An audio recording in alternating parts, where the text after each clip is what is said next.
Good day, and thank you for your patience, and thank you for joining us. Just share. We are that huge interruption. We are hosting Honorable Makebi Zulu. You know, when you are a one-man show, you are the technician, you are the cameraman, and you are also the one doing the broadcasting and linking to our guests. Sometimes these things, happen. But I wish to apologize. What you can do is, we are the huge audience that have just joined us in our first broadcast that we've restarted. I'm asking you to share. Share. We are hosting Makebi Zulu, is family spokesperson for the late president, Dr. Edgar Chagwa Lungu's family, and is a renowned lawyer. He's a former minister of Eastern Province, is former minister of is former MP for Malambo. So share the broadcast and let everyone go to your WhatsApp group, get this link and show to your colleagues. We are discussing Zambia at 61. And I'll start with my reintroduction. I will start like we didn't start the earlier broadcast. I was saying Zambia was a powerhouse at 1964. It had foreign reserves. The economy was growing. It had a good population. It had surplus funds. The industry, though nascent, was doing very well. We were the third largest economy in Africa. Our GDP per capita was far better than Singapore, Malaysia, China, Japan, or South Korea. And I've taken an example of China, that China's GDP was $300, at independence. But see where China is. It has grown to be the second largest economy in the world. It was said to be, because of its huge population and the mass poverty, it was said to be the sick man of Asia. But today, it is the largest power in Far East. It has leapt from $300 of GDP per capita to $10,000. It took the US 120 years to get where China is. It took Britain 200 years for it to be there. But look at China, what it has done just in the last 25 years. It has a high-speed rail whose engineering is such a marvel, it's called a miracle, because it has the largest high-speed rail network in the entire world, and their trains fly across China over 350 kilometers per hour. The fastest rail system on earth is in China. It was a poor agricultural nation, but now it has risen to be the number one powerhouse. It's a manufacturing hub for the world. It is It has now grown, its military is the second only to the US. And it did all this without war and conquest and what they call peaceful development. It's providing clean water, clean education, and the number of students is graduating, from its STEM, over 10 million a year. It has an engineering population that China is growing. Its weapons now cannot be challenged. Its supremacy only second to the United States. So look at where Zambia is. It's the 6th poorest country in the world, and we are among the 10 most unequal countries in the world. We have a small economy, 31 billion, the economy of Nairobi as a city. So where did we go right? Where did we go wrong? And I'd invited Honorable Makebi Zulu to speak to us. But every time you see Honorable Makebi Zulu, colleagues, you see the issues around the late president. So I'll invite him. Honorable Makebi Zulu, I know we did this, but let's do it afresh for our audience that we're missing at the beginning. Just where are we at with the late president 4 months on without barrier? Thank you very much, Ambassador. And thanks for having me on your program.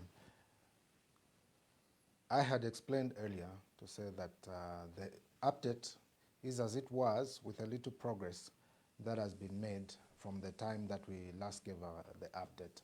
And largely, this has been because of the clandestine activities that the state had been carrying out in the background, whilst we thought were carrying out genuine talks with them.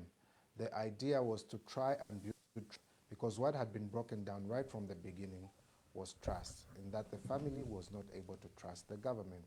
That trust to be rebuilt needed the government to show that they were genuine in their approach to the discussions that were ongoing.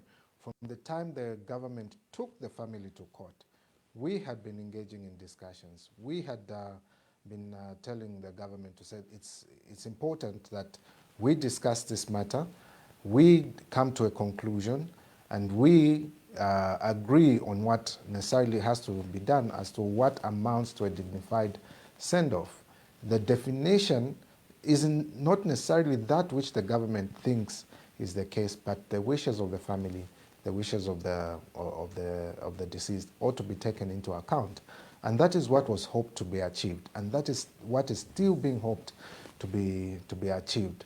But we have seen that there have been these clandestine moves, all aimed at access to the body. You may be aware that right from the start, the president did say that he was aware that the President Edgar Chagwa Lungu died even before Tarsila announced that he had died. And now you have all this propaganda machinery of the government and of the UPND coming in and saying, no, President Lungu is not dead. President Lungu was poisoned. President Lungu bought 150 vehicles in Johannesburg. He bought a house. President Lungu was a drug dealer. You have all these issues that are being propagated by the machinery that belongs to the ruling party. And the family, in most cases, has sat back and done little about that. We, on several occasions, that all things be stopped. At some point, we saw that they managed to prevail over outlets like Koswe, and they stopped for some time. And after some time again, we saw them begin again, so meaning that at any given time, they had control over who said what they said, the insults that were propagated against the widow, the insults that were propagated against the family. All those are there for public record. And the persons that were saying this were aligned to the government, or indeed in the government, as we saw in one incident where one member was suspended. We saw all that. But at this particular point, we're saying we have appointed mediators. There's a mediator appointed by the government. There's a mediator appointed by the family. And these two are to sit down and help the family and the government come to a resolution that both will agree amounts to a dignified send-off. And I did indicate that perhaps what has been at play here is not an issue of what is in the public interest, but possibly an issue of egos. And this is very simple.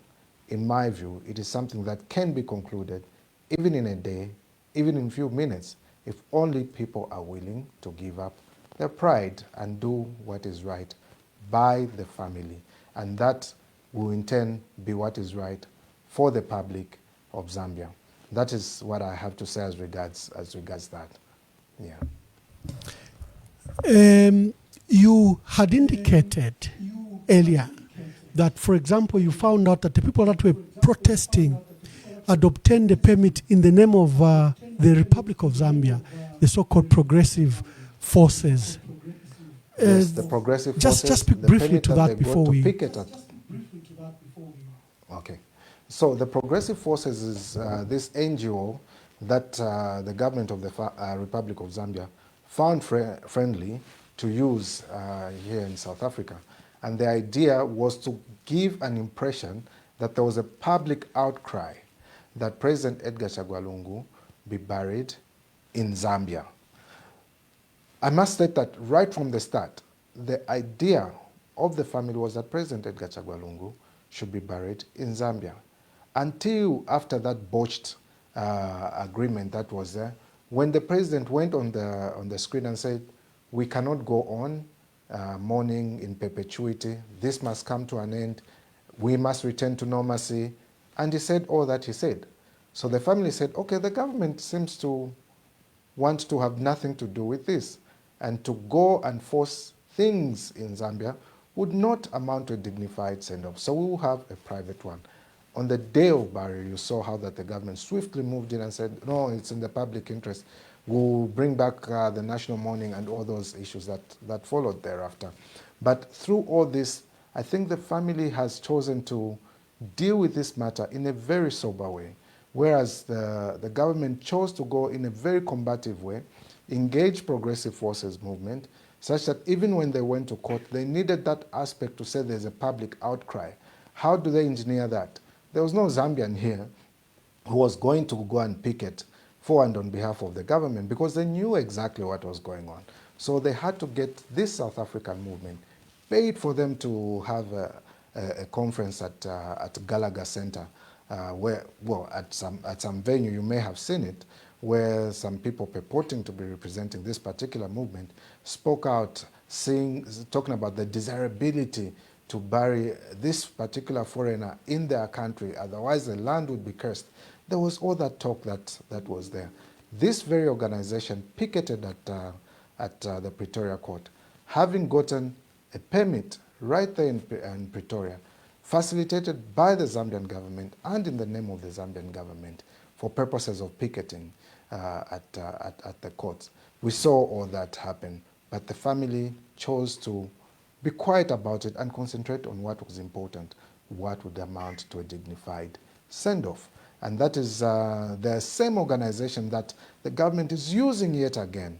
You may have noted that on the 23rd, this private investigator engaged by the government goes to the morgue, purports that he, together with the police that were accompanying this private investigator, purports that there was a report by a family member that President Chagwa Lungu had been poisoned.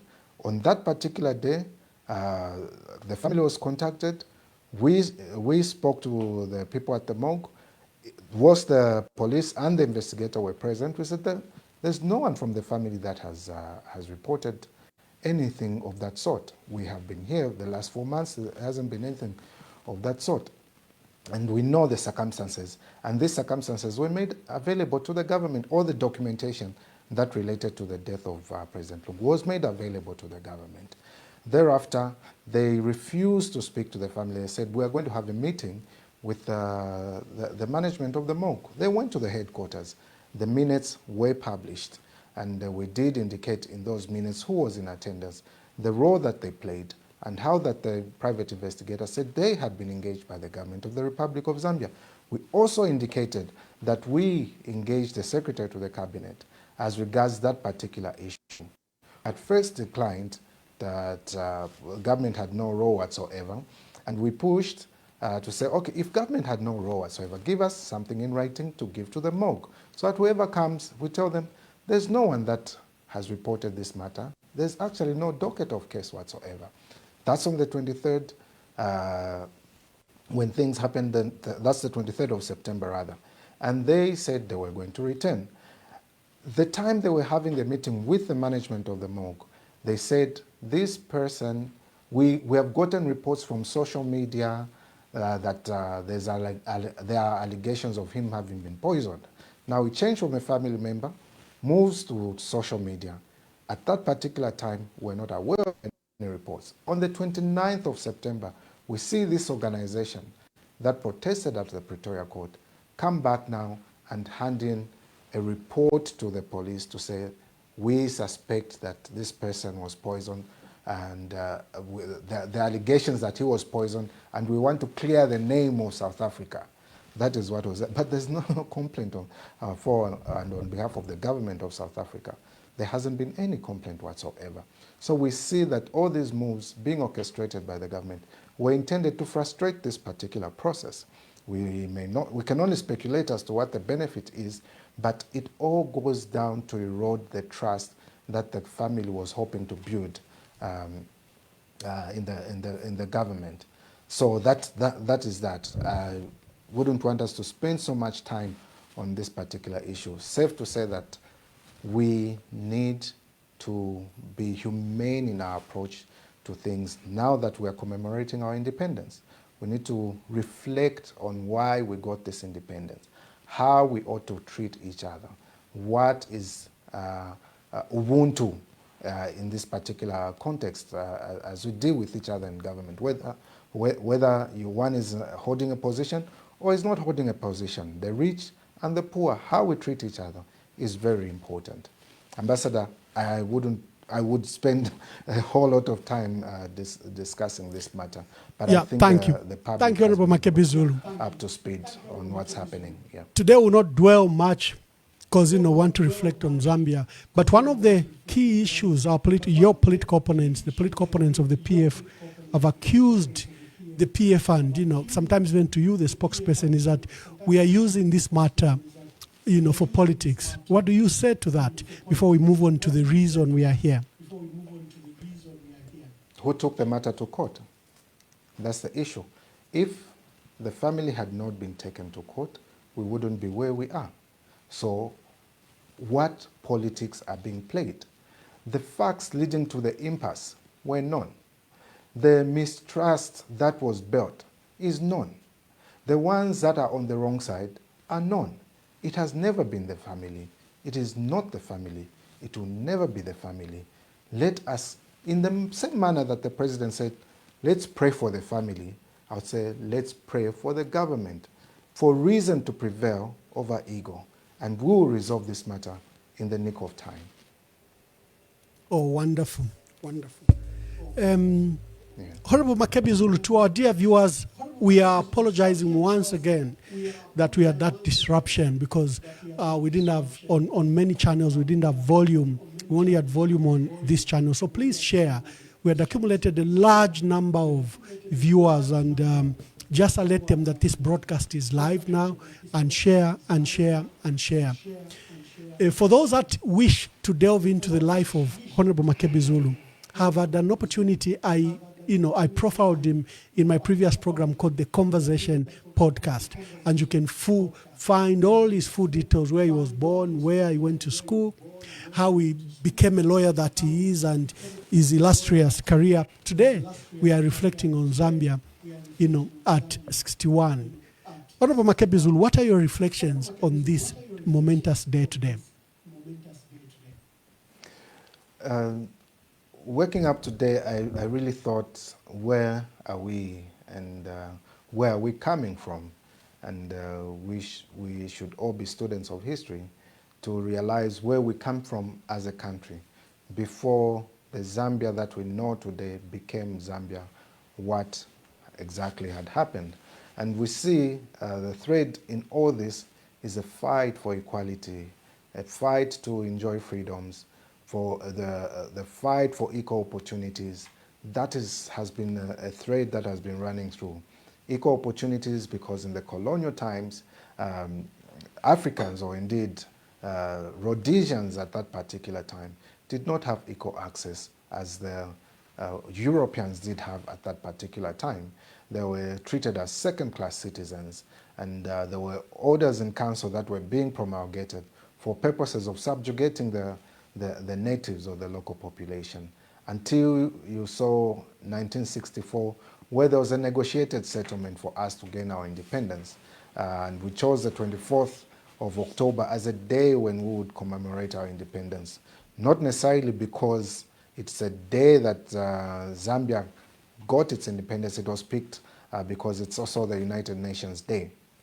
If you read your history, you realize that. And it's a United Nations Day, it's the Independence Day for Zambia, and it's a day that we are supposed to be looking to what did the people that died die for. If we forget what they died for, we may render their deaths to have been in vain. We saw President Kenneth Kaunda, Nalumino Mundia, we saw Mainza Chona, we saw that formed part of the first government. We saw Ruben Kamanga, Simon Mwansaka-Pwepwe, Bodwin, not necessarily Bodwin, but Harry Mwanga Nkumbula. The Bodwin was a brother. I should learn from history. And then we saw all these people that came and managed to get us our independence. And thereafter, they started fighting for improvement of human resource. At independence, or a little thereafter, we saw that there were only about graduates in Zambia. So we needed to work on our schools. We needed to work on employment creation.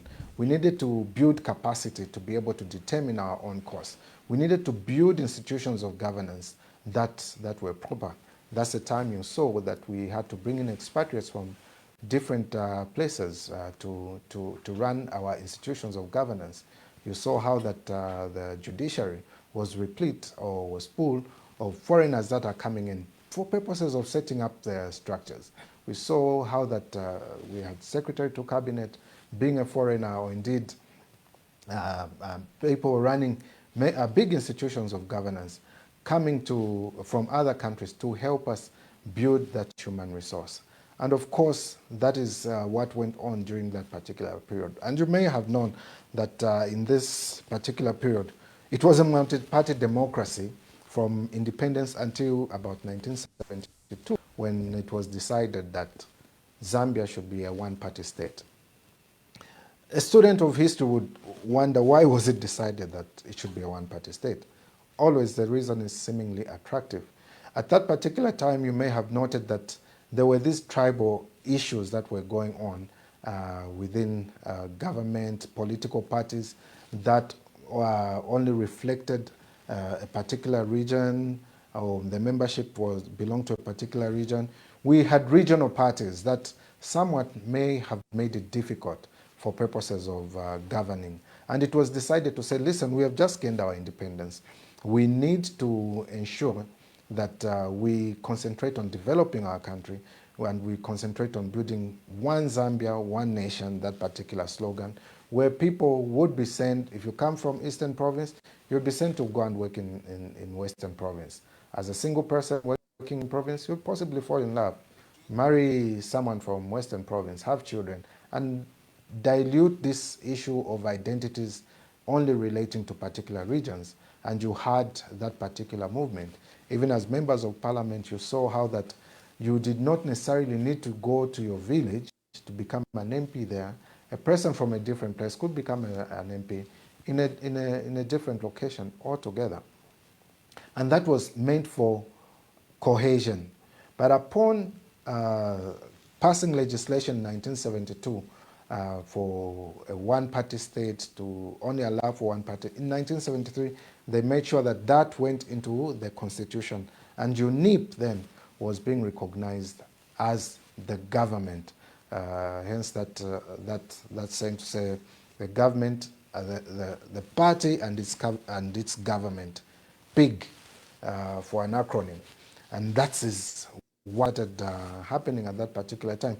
But it appears that during that particular period, we may have gotten back to issues of power, corrupting certain leaders that may have been there, or indeed using power for control and not for service. And people said, no, no, no, we can't have this particular incident going on. We can't have a government that is not subjected to checks.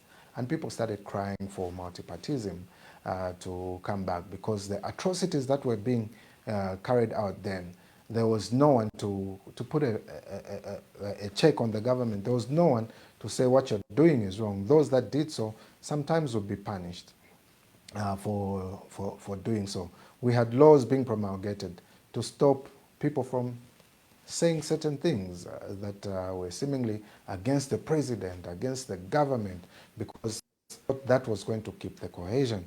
But then, come 1990, we saw the law being changed to allow for multipartism once more. And once multipartism came through, we're moving from being a socialist state to moving to a democracy.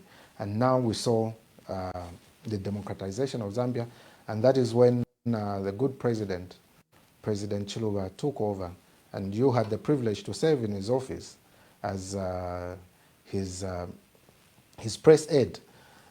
You had that opportunity, and that is where we began to grow our democracy. That is where you saw parties coming up. You saw Zadeco coming up. You saw FTD thereafter being formed. You saw a couple of other parties being formed and participating in the democratic space. Now we moved from a place where our concentration now became, okay, what do we do as regards the rights of the people that were being infringed previously from the colonial era through to the one-party state, and now coming to a multi-party democracy. Even when we tried to change our system, we never touched the Bill of Rights.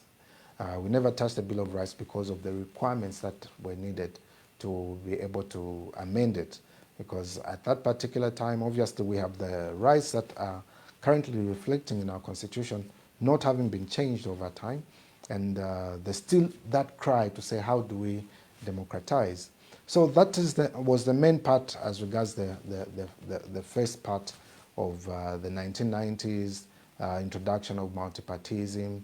And in all these things, we commemorated our independence days. And in commemorating our independence days, obviously the themes have been differing depending on the aspirations of the people at that particular time. And all those were aimed at national building. And now we are at 61, and we ask ourselves, what progress have we made over time? We had been making steady progress, as it were, but it appears as though at this particular time we have to relook at what exactly have we gotten ourselves into.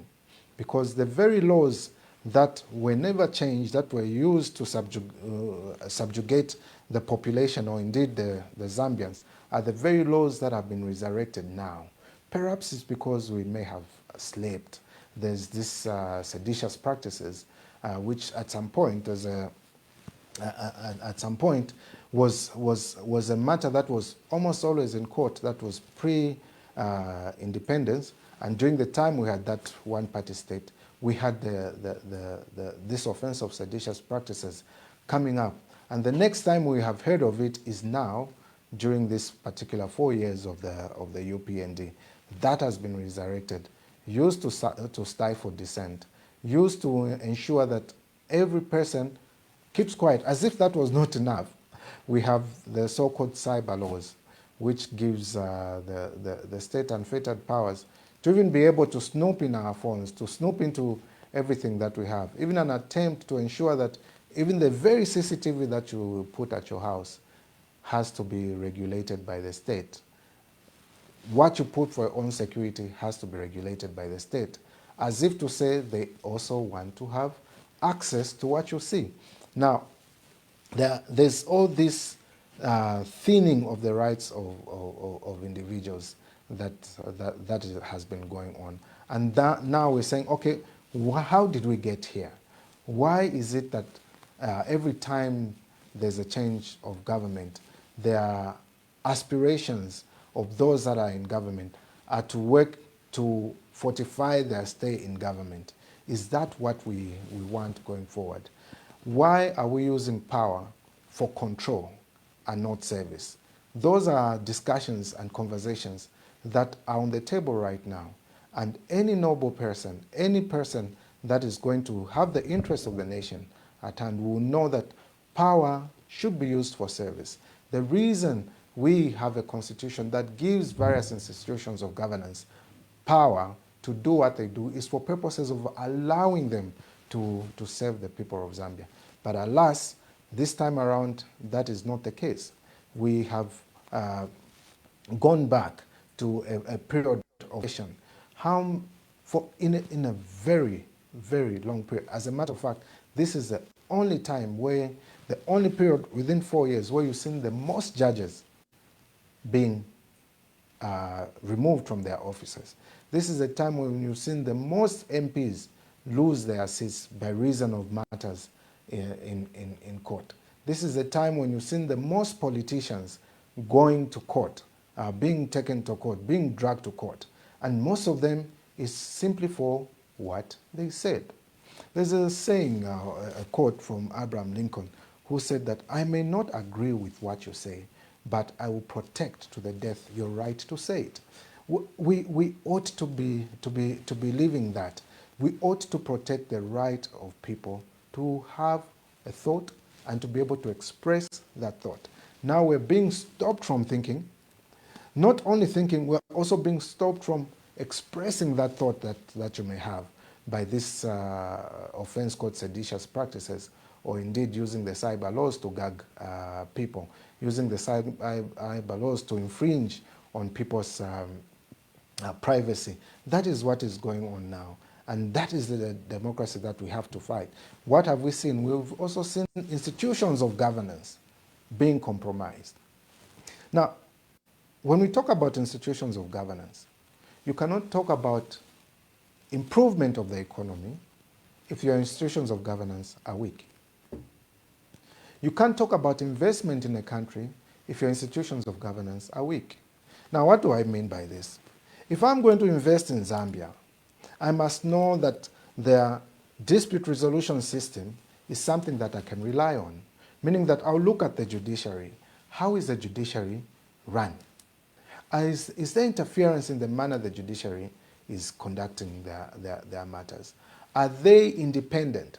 Can I trust them that if I have a dispute with another person, an investor, or indeed I have a dispute with the government, the result that I'll get from court will be fair, just, and legal?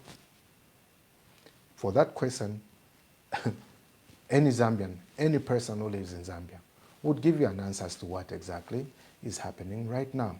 The judiciary is at its worst in terms of upholding the rights of people, in terms of upholding the law as it relates to the citizens. In fact, a matter between the state and a private citizen, you are likely to get a result, notwithstanding what the law is, that will favor the government. You have a judiciary that 4 times rules in one way and the 5th time changes its mind. Should we have an investor come in and say, the decision that these guys have made looks as if it will protect me, so I can make my investment in here, in this country. But when they know that, in fact, this decision can be changed at any time on the basis that, well, we made a mistake, or indeed the ones that made a mistake, that ought not to be the case. There has to be certainty in the manner that our judiciary deals with issues. Only then can we talk about having investment, bringing investment, because every investor wants their investment protected. And we also want the legislature, or a legislative structure that is not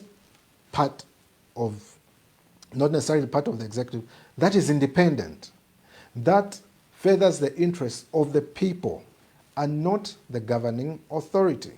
But we have sycophants for presiding officers only pursuing the interest of the executive And that is eroding the trust and confidence that people have in the National Assembly.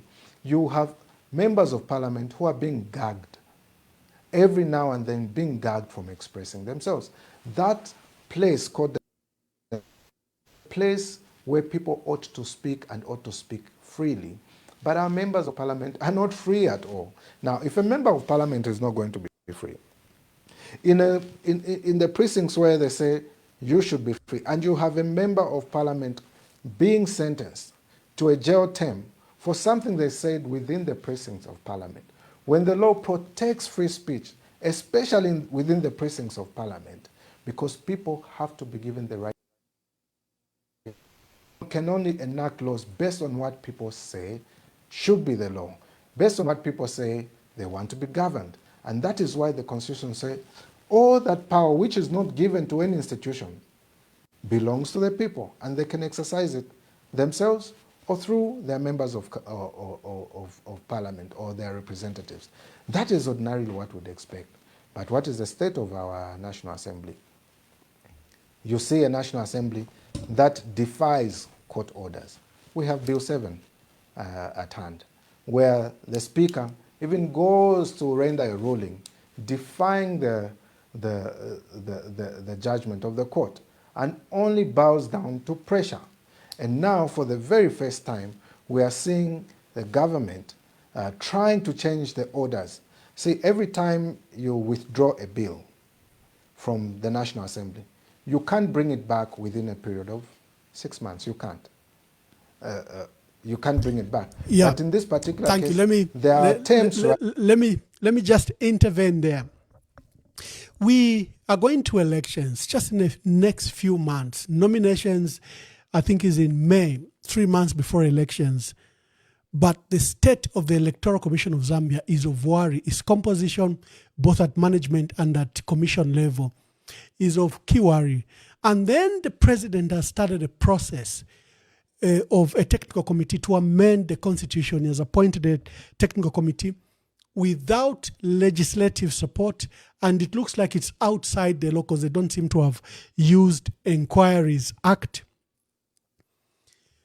How will this impact on the election? Because if you have the technical committee, 25-member committee appointed, and that they should come up with a draft constitution, they should gather all their views and come up with a draft constitution in the next 1 month. Probably that's the fastest, speediest constitutional process I've ever seen. We've looked at all the constitutional review commissions, from the Moncton Commission in 1962 to the 1973 Mainza Chona one, to the 1990 Professor Mvunga's constitution, to the Mwanakatwe constitution, CRC, to Willa Mungomba. We've never seen this speed as this technical committee has been done.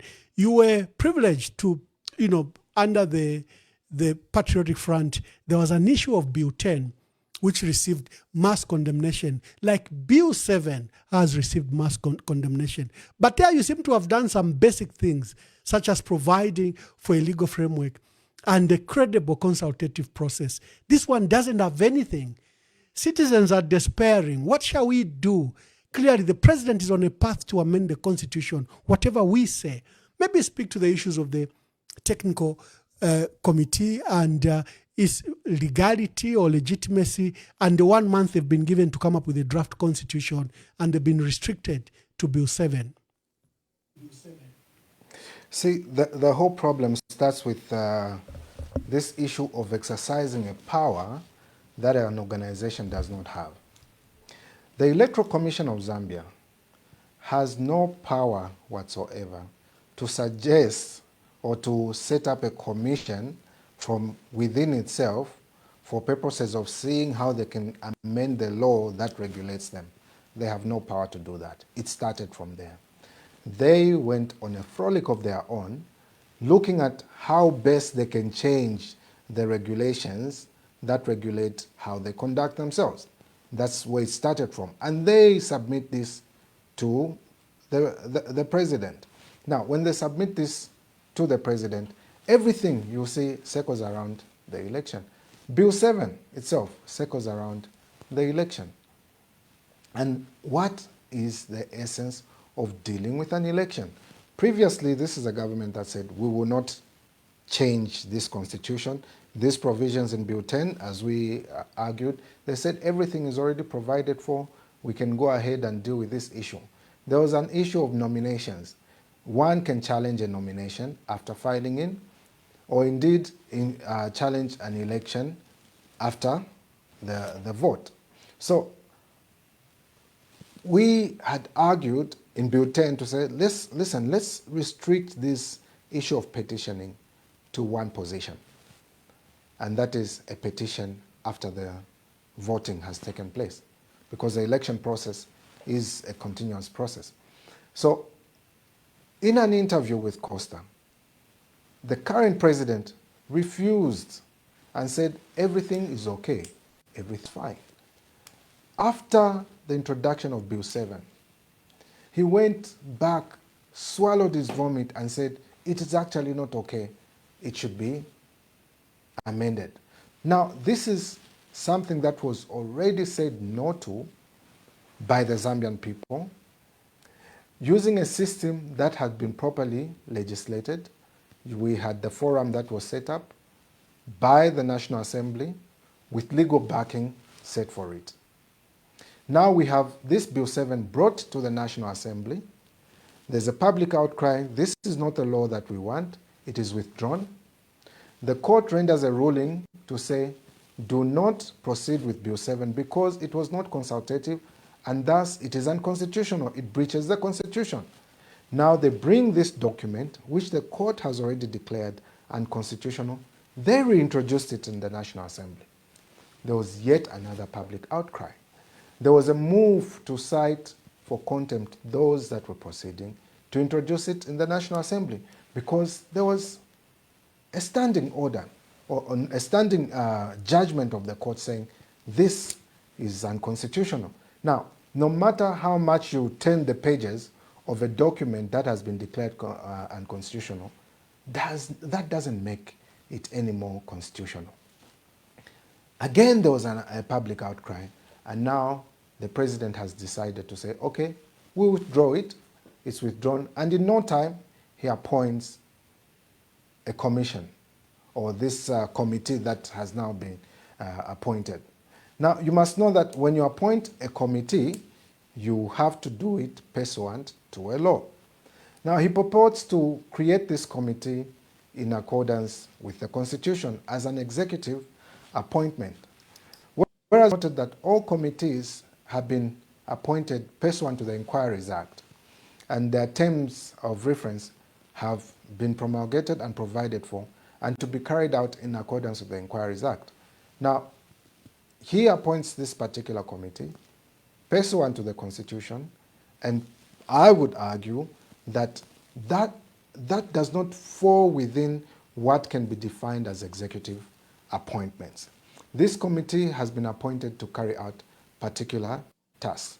And if you're going to frame terms of reference, obviously in carrying out those, they would need to be guided by some law. There's no law that has been promulgated that supports this particular committee. There's no law that is guiding them on how to do their work. Even the terms of reference being made available to them, there's no law that is going to guide them as to how, in a lawful manner, they can collect views from the people. Now, with that said, you will also note that a person who sets the terms of reference determines what goes in the Constitution. And you saw how that Laura Miti recently cried as to how they have been gagged. They have been only asked to go to the extent that the questions are asking. So in all this, the person who sets the terms of reference determines what should go in the Constitution. And in this particular case, it is the president who's determining what should go in the Constitution. Now, the Constitution is a document that belongs to the people. You can't say, let's take this to the people, but what I want to go in this Constitution is this, this, this, and that. It should have been prudent, or it could have been prudent, of the president to have people submit at will what they would want to see in the Constitution, because the Constitution is supposed to be a living document.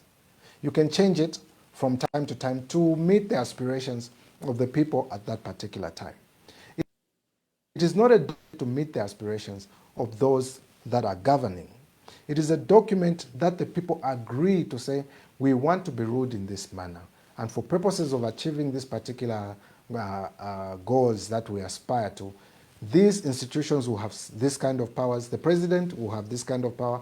National Assembly will have this kind of power. The judiciary will have this kind of power. We shall have institutions such as the Drug Enforcement Commission, the police, and this is how these will be regulated. This is how they will relate, carry out their business, and this is how they will relate in relation to other organizations. All that goes in the Constitution. You can't say that, tell me how, not whether or not you should be a lid on a bottle, but how tight I should. You've already made a decision that there should be a lid in the first place. And that is what is going on right now. And that is where we're saying, listen, we should not regress. We should be progressing in the manner that we're governing ourselves.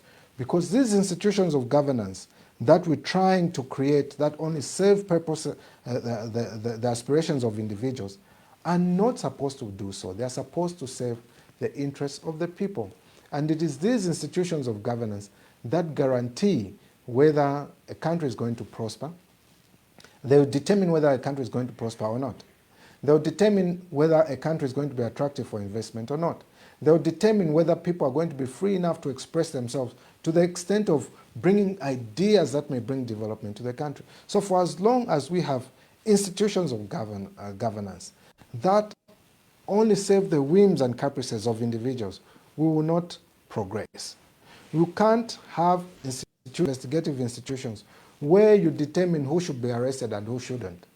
You can't go to a press briefing and say, that person did something, therefore go ahead and arrest that person. You don't have those particular powers. But the moment you say it, and as president, those institutions that are there and ought to be independent moving, there's no place that that person may have justice, especially when the judiciary is compromised. The very police are compromised. The Anti-Corruption Commission is compromised. The Drug Enforcement Commission is compromised. What is there to do? Who protects the citizens when the very person who's supposed to protect them is the one that sets loose the dogs to bite them, even in matters that have clearly been dealt with? That is not the Zambia that we should be celebrating at 61. We ought to be progressing in the manner that we're running the institutions of governance. The opportunities that we are giving to the Zambian people, and by the way, I said the Zambian people, not necessarily people belonging to particular regions, because the moment you begin to concentrate on regions for purposes of running particular institutions, then you lose the very essence of one Zambia, one nation, the very bedrock on which the nation was built. You lose it. And when you lose the essence, the very essence of one Zambia, one nation, you can't develop. No matter what investment you think you're brokering, it can't, because it is seen to only be dealt with by a few. It is seen to be only controlled by a few whose interest is regionalized. And we're supposed to be looking at the interest of the whole country.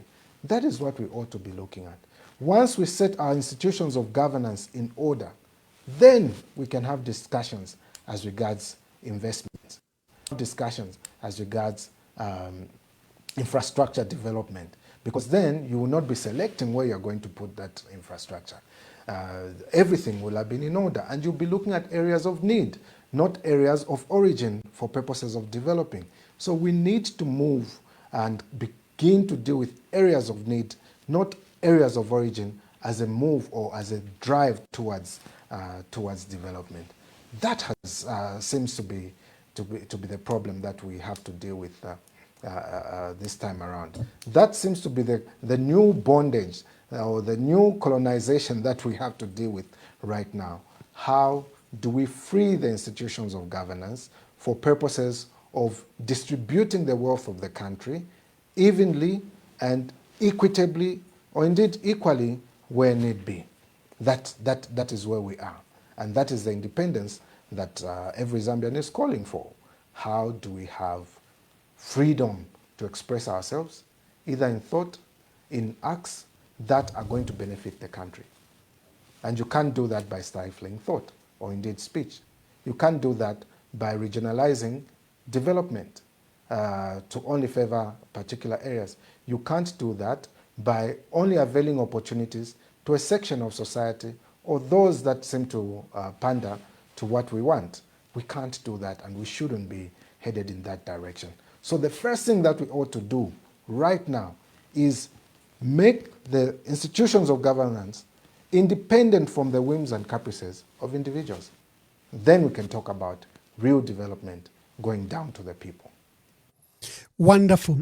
Dear viewers, I'm glad that most of the people have since joined the broadcast we are hosting. Honorable Makebi Zulu is former MP for Malambo in Eastern Province. He was provincial minister in Eastern Province. He's known, very well known as a renowned Lusaka lawyer, and is a family spokesperson for the late president. But today, we got him to reflect on Zambia at 61. Where are we at? What have we done wrong? What could we have done better? How do we forge a future ahead of, from now? I'll be inviting you callers. We started very late, so we'll open the broadcast quite for you to call in. We'll invite you to begin making your calls and asking Honorable Makebi Zulu some questions. But I'll urge that you are brief. There might be more people trying to reach us. So let's give as many views as possible. He has given a reflection on the late president. Negotiated appointments were done. The family chose Archbishop Alec Banda, and the government of the Republic of Zambia chose Dr. Joshua H.K. Banda, leader of the church at Pentecostal Assemblies of God in Zambia and in Africa, and is a senior pastor at North Mid Assemblies of God. So the two Bandas are supposed to begin the negotiations for the repatriation of the remains and a decent burial for the late president. We hope that those will go very well. But the reason we got Honorable Makebi Zulu is to reflect on the state of our country. There's a voter registration exercise going on. There are all these things happening. So I'll be inviting you to make your calls, but be brief so that we can allow as many people as possible to do so. Registration across the country from the 13th of October to the 11th of November 2025. If you are 18 years and above, a Zambian citizen and in possession of a Green National Registration Card, NRC, you qualify to register. If you registered in 2020 or during continuous registration of voters and you still have your voter's card, you don't need to register again. During this registration period, ECZ will be providing the following services: new registrations, replacement of lost, destroyed or defaced voters' cards, transfers from one polling station to another, claims for omission on the register of voters, corrections of clerical errors, and removal of deceased voters. Registration centers will be open throughout the week from 8 hours to 17 hours. Register now. It's your right. It's your choice. This message is brought to you by the Electoral Commission of Zambia. Okay, the phone lines are on. Please tell us your name and where you are calling us from, and be brief. Okay, good evening. Thank you. Hello? We can hear you. Make your contributions quickly. Okay, my name is Peter Kashala, calling from Zambia. Yes, My Peter, make your question contribution. is to Honorable Makebi.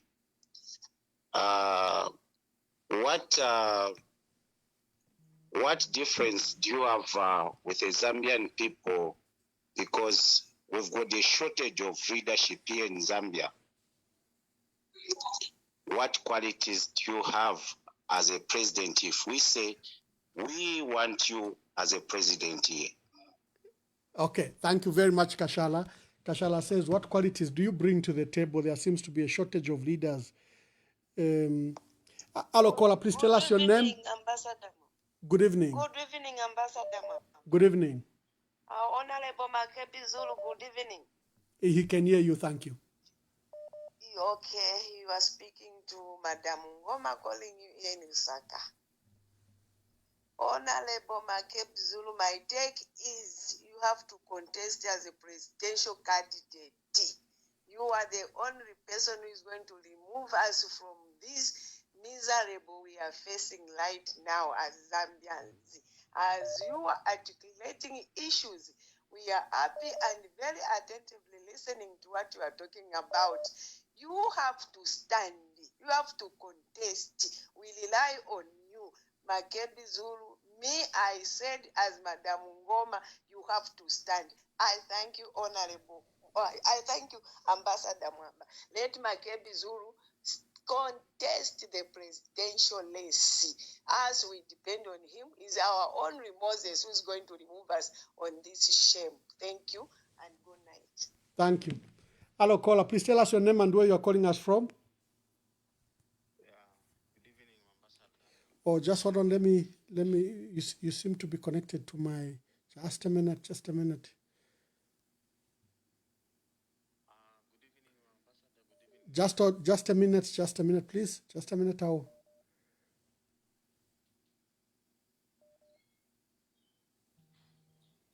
Okay, caller. Now you can say.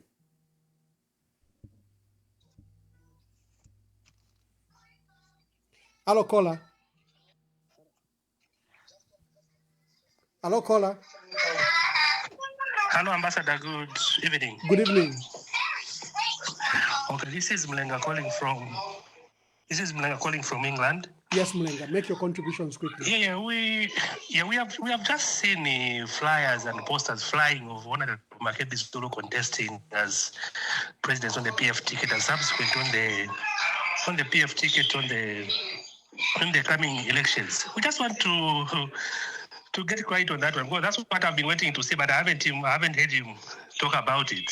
Is he going for it? Because I think a lot of people are really looking forward to him declaring that he's going for that position. Thank you so much. Yes, caller. Hello. Please tell us your name and where you're calling us from. Yes, I'm calling from Peter, UK. Yes. Introduce yourself and make your contributions. I'd like to remain anonymous right for now. Okay, yes, Anonymous, make your contributions. Yes, first of all, good evening, President Makebi. Yeah, he can hear you. Yes, my question here is because we've been hearing the questioning. He got cut. I hope he can come back. Hello, caller. Please tell us your name and where you're calling us from. Hello, good evening, Ambassador Mwamba. Good evening. Good evening, Honorable Makebi. This is essential. Just a quick one. You ably articulated the issues to do with the technical committee, which has been put in place, and in fact that this technical committee is illegal, as it was supposed to be in sync with the Inquiries Act, as Article 41, and that there was need for a statutory instrument and ensuring that the terms of reference were clear and that actually they operate within the law. Even the emoluments were supposed to be in sync with the Section 18 of the Inquiries Act. However, this government under UPND is determined to go ahead with this particular activity. In this instance, what is the recourse arising to the fact that the committee itself is illegal, and the terms of reference therein should be item 3 is exactly the items which are in Bill 7. So since they have decided to go ahead, what recourse remains for the Zambians to ensure that actually this particular process is halted to the court of law? Thank you. Thank you very much. He's asking about the legality. No law has provided for the and even the budget. Hello, caller. Please tell us your name and where you're calling us from. Hello, good evening. Good evening, Ambassador, and good evening, Honorable Makebi Zulu. Good evening. Yeah, speaking to the Falcon. Falcon, make your contributions. Thank you. Yeah, my question is, We were told to say this technical committee was instituted to go and consult the people. Okay, and then in the terms of reference, we've seen where they've been directed to say, just concentrate on Bill 7. Now, what are they consulting us for when they've already have what they want? Because it seems like they're just doing a formality here. There's nothing that would be consulted. And I can assure you we are getting back to the same content of Bill 7. Thank you. Thank you. Can you hear me? Yes. Hello, caller. Please tell us your name and where you're calling us from. Yes, this is again from Petauke. I would like to remain anonymous. Yeah. Yes, my question to President Makebi here is that next year when you're elected, what are your plans, firstly, to sort out the load shedding? Can we have an answer on that one first? Secondly, on the Load shedding? issue of cyber Okay. law, will you repeal it? Load shedding and the issue of cyber law, will you repeal it? Okay. Thank you very much. Hello, caller. Please tell us your name and where you're calling us from. Hello, Honorable. Yes. Make your contributions quickly.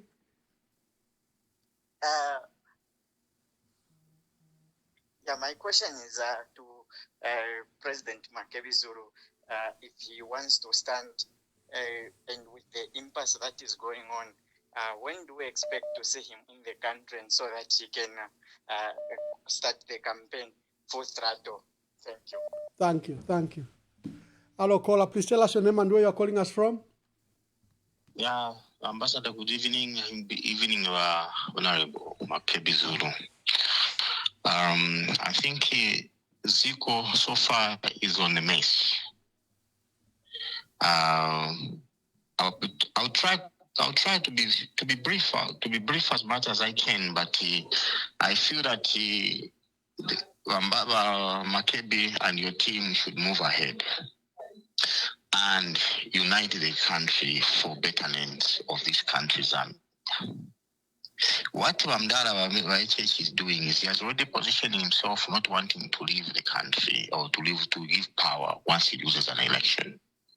What he wants to do, if you have seen, he has already started preparing his son to take over from him. He does not even trust not even a single person among his ministers. He can only hand over the torch to his son. So therefore, we have to be very, very careful with this man, extremely careful. Thank you. Thank you very much. Hello, caller. Please tell us your name and where you're calling us from. Thank you, Ambassador Mwamba. My name is Nyangwe Dani. Thank you for having Makebi Zulu on your program. My contribution today, I know a lot of people are waiting, is Makebi Zulu. As a person that we've come to know you, take up the challenge. The country needs you. But as you take up this challenge, we want you to work it out in a family way. Bring the family together. We don't want any division. You're a man that has stood with the family. Not only have you done that, but you've shown the Zambian people you're a man of integrity. I've said it and I'll say it. If you want to see a good leader, don't see what they are doing in the society, but check from their own homes. Makebi Zulu, we are behind you, and we want you to carry the legacy of our late president, even of that party of PF. Yes, many people say we've got so many political candidates who want to aspire to be president. And for me, I say this is good for Zambia because it shows that Zambians are looking for a proper leader. Let's not be discouraged. Thank you and God bless you. Thank you, Ambassador Mwamba. Thank you very much. Linda Banks, an international journalist based in the United Kingdom, has written, Honorable Makebi Zulu, thank you for standing firm on the ECL matter and on behalf of the family, and by resisting government pressure to act outside the wishes of the family. My question to you is, should President Hakainde Hichilema choose to excuse himself from the funeral, will the family permit the former president to be laid to rest with full state honors in his home country prior to the 2026 general elections? That's Linda Kasonde, an Linda Banks, an international journalist based in the United Kingdom. Hello, caller. Please tell us your name and where you're calling us from. Yes, this is Unknown Mercy. Yes, Unknown Mercy. Just a new.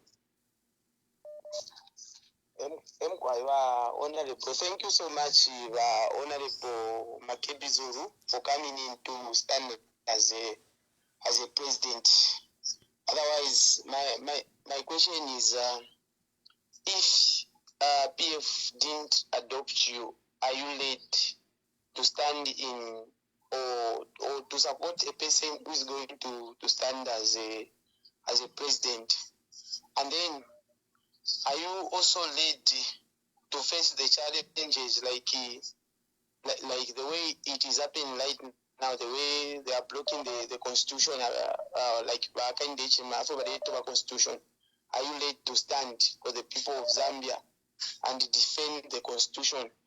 Are you also not going to change like Mwaba Ritoriki, Palasti, Findu Fiachinja, Palasti, Tuatampo Kumona, Fituri, Monifintu, Taparof Badera, and the Fintu, Abantu Badeyofwa, Tabaderanda Fifonse.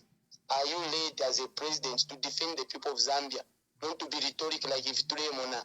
Fiture Mona this time, Fintu Abantu Chula, the president is quiet. Are you ready? Thank you very much. Thank you. Hello, caller. Please tell us your name and where you are calling us from. Good evening, Bamwamba. Good evening, Makebi. This question actually goes to you, on Ambassador Mwamba. Surprising, Bamwamba, you're always updated with the current affairs.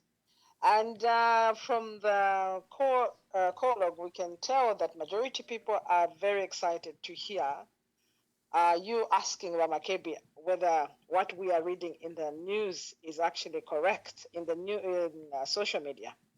How come you have not asked him whether he is running for office next year? Thank you very much. It'd be nice to hear from you as well. Thank you very much. She says, how come I haven't asked you that question yet? I'm a very updated person. Hello, caller. Please tell us your name and where you're calling us from. Good evening, Emmanuel Mwamba. This is Angela Mbale, known as Mama T. Mama T, make your contributions. Yes. First of all, I want to say hi to our incoming president, Mr. Makebi Zulu. I don't know if he has declared whether he's standing or not, but I'm begging him, I'm asking him if he can stand. Because right now, Zambia is not the Zambia that we knew. This is a different Zambia. I just want to make a contribution on the things that he talked about. Things like they are using power to control people. The reasons are very simple. They are doing that because all the promises that they made, they have failed to fulfill those promises. So now what they are doing is to put fear in people and bring this cyber law, seditious, cases on our people. We have a lot of our people in jail there. But there are people who have committed the same offenses, but they are outside there, free. Why? Because they belong to them. And what kind of a Zambia is this? We saw yesterday where an overnight prayer was cancelled. And today we hear the president saying that he never directed anyone to cancel those prayers. The prayers which has been taking place for quite a long time with our Apostle Sunday Sinyangwe. And yesterday it was cancelled. So as Zambians, how do we interpret that? Because we understand there's that grudge between our president and Sunday Sinyangwe. So saying that he never directed the police to do that, we don't believe that because we've been told a lot of lies. And there are a lot of things that have been happening in Zambia. A lot of things that people are scared to talk about. Because thank you, my dear sister. Thank you. I've got so many people waiting, my dear sister. Hello, caller. Please tell us your name and where you are calling us from. Okay, you are speaking to Falcon, calling you from Zambia. Falcon, again, one yes. question that I want that I want the Honorable Makebi Zulu to answer is, people who are supporting that scared, they're saying he'll never come back to Zambia because he'll be arrested. So my question is, in his execution as a family spokesperson, has he breached any Zambian and implicate him? Thank you. Hello, caller. Please tell us your name. I need to close this part of questions so that we can allow Honorable Makebi Zulu to answer, but quickly make your contributions. Good evening, Ambassador. This is Munkonge. Bamunkonge, make your contributions. Yes, just want to ask the State Council, Makebi Zulu, since he has been in the very tough situation, he has been in the tough situation for so long, and he knows the type of the government, and the government, they knew that he knows. Bamunkonge, London bwino mulanda bwino muchibemba, London bwino muchibemba endesheni. Makebi Zulu, funa chala ndana chafo omutonga na mumuroza mfako wa Makebi Zulu. Mwalimu n'olufyengo ulo wa government bakwata ku bantu mwakukora na bena sana olo balishiwo kwe batu mwali beshiba mano ya bufuntungu eyo bakwata ba government. So nomba pali ino nshita bushe ni system nshimwala wo mfya pa kwe bati tamupone ne mwe matraps yabo aya bufuntungu pantunga bale fo kuchite chintu bara wo mfya sana olufyengo. Thank you. Number 2, epo mwali enkambi kumufunde ya chalo. Mwala chitako shani advisor bena Zambia, epo ba government baleto ba mafunde, lelo tabalesa kamana tina abato ba mafunde. Icho bena Zambia tabayishi ba mafunde, so tabale ishiba ba government ngana abato ba mafunde. Ushoni nshira nshimwala chiteya kwa fa kwa bekara chalo, pakwe bati mwendere pamo.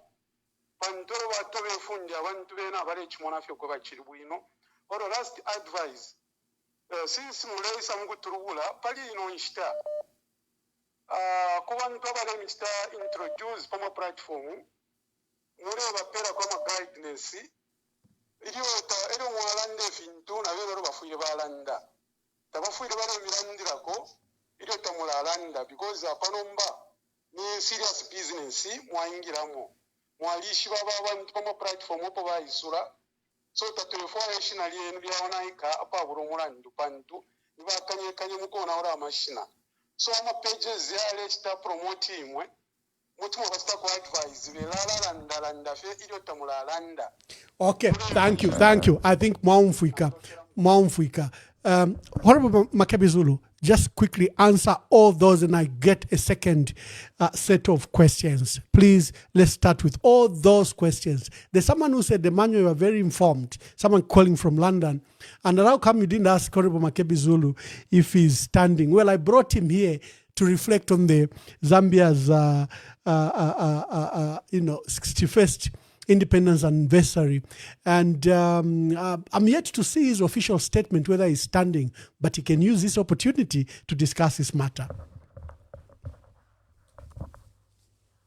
Very interesting questions indeed. And I think I will approach them in no particular order of importance, as it were, but perhaps the issues that relate to the role that I'm playing here in South Africa, I would like to deal with those, get them out of the way, then deal with the matters that have arisen.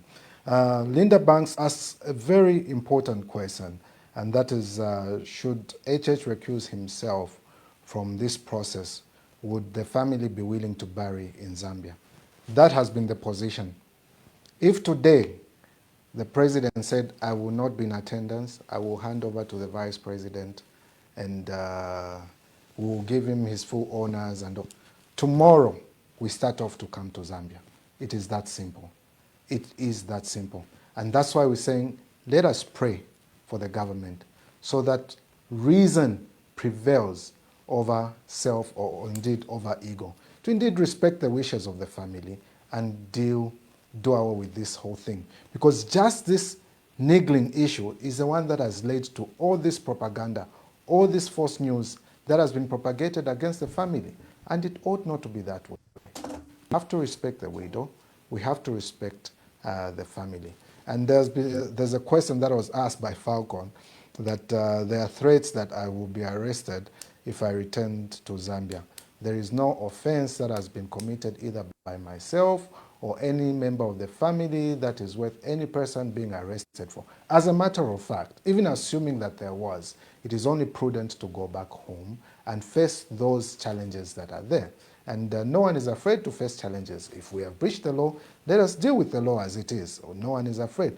But it is this thing that we keep talking about to say, let's stick to truth. And for our purposes, as persons that are here in South Africa, seeking only to have a dignified burial for ECL, we will protect that wish, even if it takes any one of us going to prison, even if it takes me going to prison as spokesperson for wanting to honor the wishes of ECL or the family, will gladly do so if it amounts to an offense. But I can guarantee you that no offense has been committed. Zambia is our home. We are coming back home. Whatever the plans may be, we are still coming home to face things for what they are. Because we know that we are protected by the law. Even if institutions of governance may not want to rely on the law, we will still come and know that we are protected by the law. And, well, if they do anything wrong, Zambians will judge for themselves. They'll be able to judge. But know that we're not afraid to come home, and we are not coming home. We are not staying away from home. We are not afraid of anything that may be planned against us. It is not, and that is exactly what we're saying. We have to assert our freedom. If it can't be given to us, we'll get it by whatever means necessary. Of course, within the legal limits that we have to. So Falcon, thanks for your concern, but we are good. Falcon, you also asked a question that related to the technical committee as being a formality, and that was the lamentations of Laura Miti. You can't rubber stamp, have them as a rubber stamp. As a matter of fact, true professionals on that committee should be able to say, I can't do this, because you are only asking me to rubber stamp and endorse what exactly you want. And to push for a thing that has already been declared unconstitutional in a manner that is also illegal is in itself misbehavior, for lack of a better term. It's being mischievous, to say the least. Brother Sencho Banda asked the question and provided an answer to say, what recourse do Zambians want to ensure that this is halted in the court of law? That is a recourse that the Zambians have, to halt this process by way of going to the Constitutional Court. If we have gotten to a stage where we feel we have lost trust in our institutions and we think we won't get the results that we want, we have yet another opportunity in August, in a very short space of time, to be able to speak and speak loudly as to what we want. If we want a government that is only going to push its interests, or we want a government that is going to push the interests of the people, we'll have that decision to make. We are the final arbiters in all this, and that is why the power that is not allocated to anyone in the Constitution is reserved for us, the people. Anonymous asked a very important question to deal with load shedding and the repeal of cyber law. We noticed that when the current president was in the opposition, the cyber law that was there then, that was mostly targeted at cyberbullying, and came as a result of the lady who marched because she felt she was being cyberbullied and got a call from President Edgar Chagwa. He took a stand and said, we are going to stop cyberbullying. But now there was a promise to say we'll get rid of it because it was perceived to be gagging people from expressing themselves on social media. And what has happened now? the president failed to answer a question that related to cyber law when he was being asked by that international journalist. And he said, well, these are necessary. Necessary for what? When the laws have only been used to stifle dissent. You don't necessarily have to have people agree with you for you to be able to serve them. You can't have everyone agreeing with you. People will disagree with you. And in the manner that they disagree with you, they may choose an avenue of expressing themselves. And they'll express themselves in a way that they think is most fortunate. And if I were President Hakainde Hichilema, I would allow people to express themselves and express themselves freely in the manner that they wish to. Other countries have those laws, and those that are insulted by their citizens don't die from insults. Insults have never killed anyone, but it is a way of judging the character of the person. A society will judge the character of the person differently if they insult, but it is not for us to be able to criminalize dissent because this person said something that I disagree with, therefore they should go to jail, especially that I'm in a position of power. Power is intended to serve and not to control. There was another question that was by Madam Ngoma. Well, this was a statement saying you must contest as a presidential candidate. Then Mulenga from England says, is it going to stand for the presidency? And of course, we've got Mr. Kashala asking to say, what qualities do you have? We have a shortage of leaders in Zambia. Okay, I'll try and deal with these as one.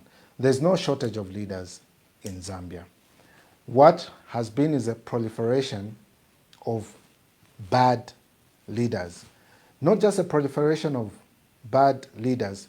The politics that we have been experiencing in Zambia have not attracted persons that have qualities that are to lead, because we say politics is a dirty game. Politics is not a dirty game. It's just dirty people come to politics. And when dirty people come to politics, it will take clean people coming to politics to clean it up. So if you are of good qualities, take the stand. Take the stand, come to politics. There are those of you that say, Christian, I'm a Christian, I can't be in politics. You're a Christian, therefore you should be in politics, because politics deserves people that are decent. You say, I'm of this religion, politics is a dirty game.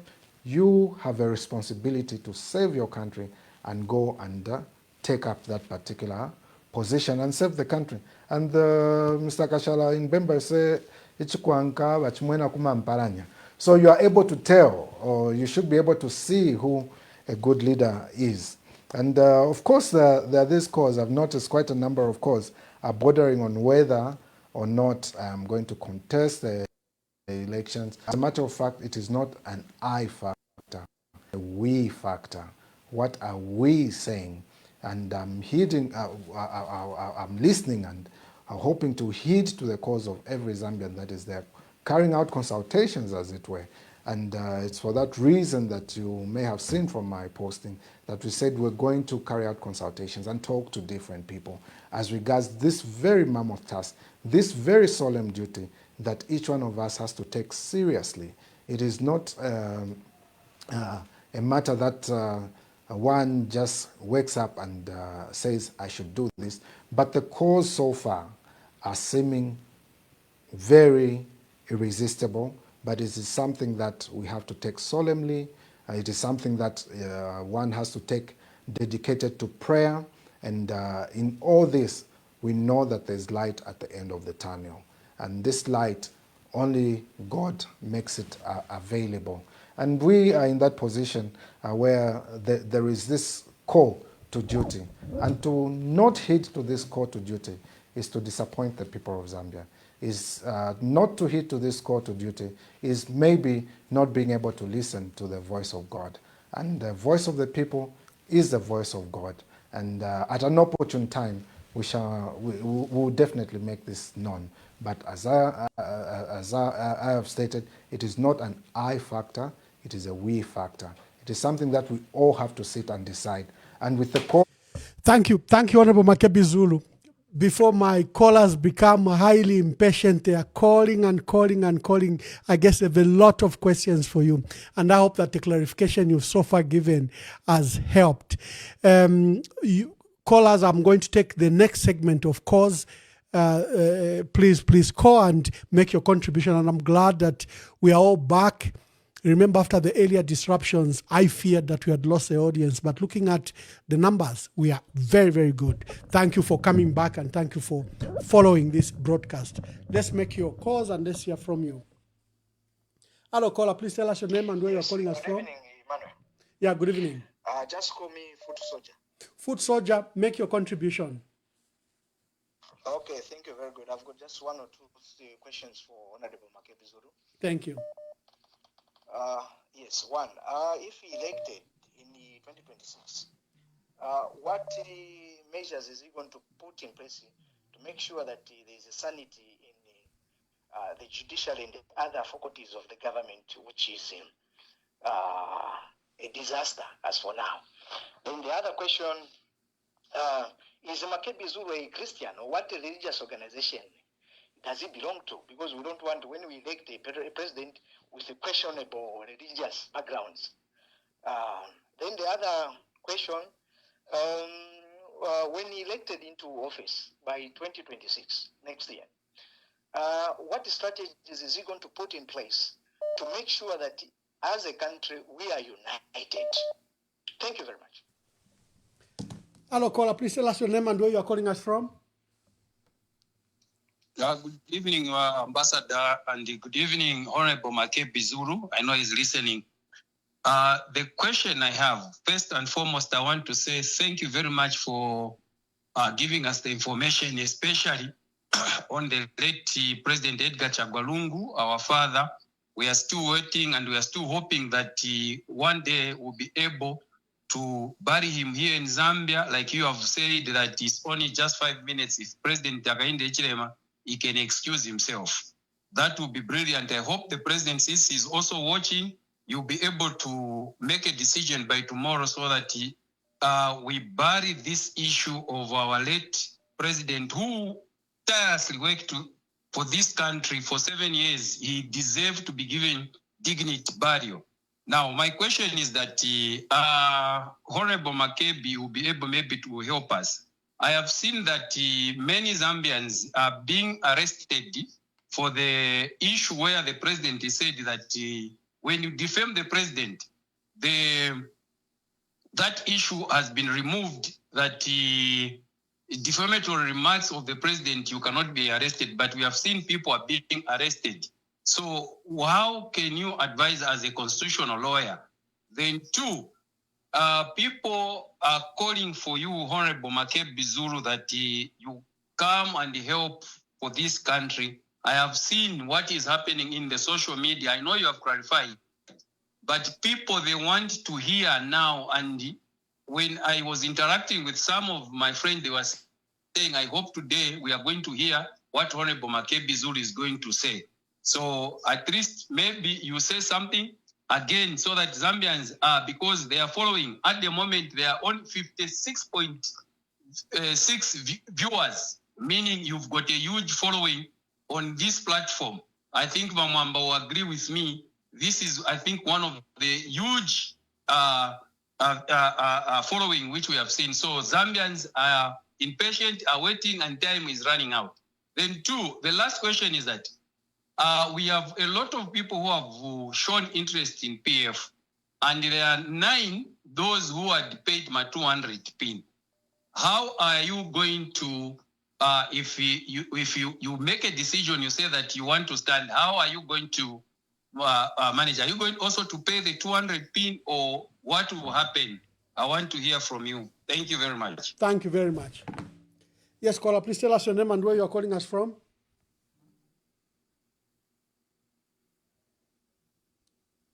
Hello, caller, please tell us your name and where you are calling us from.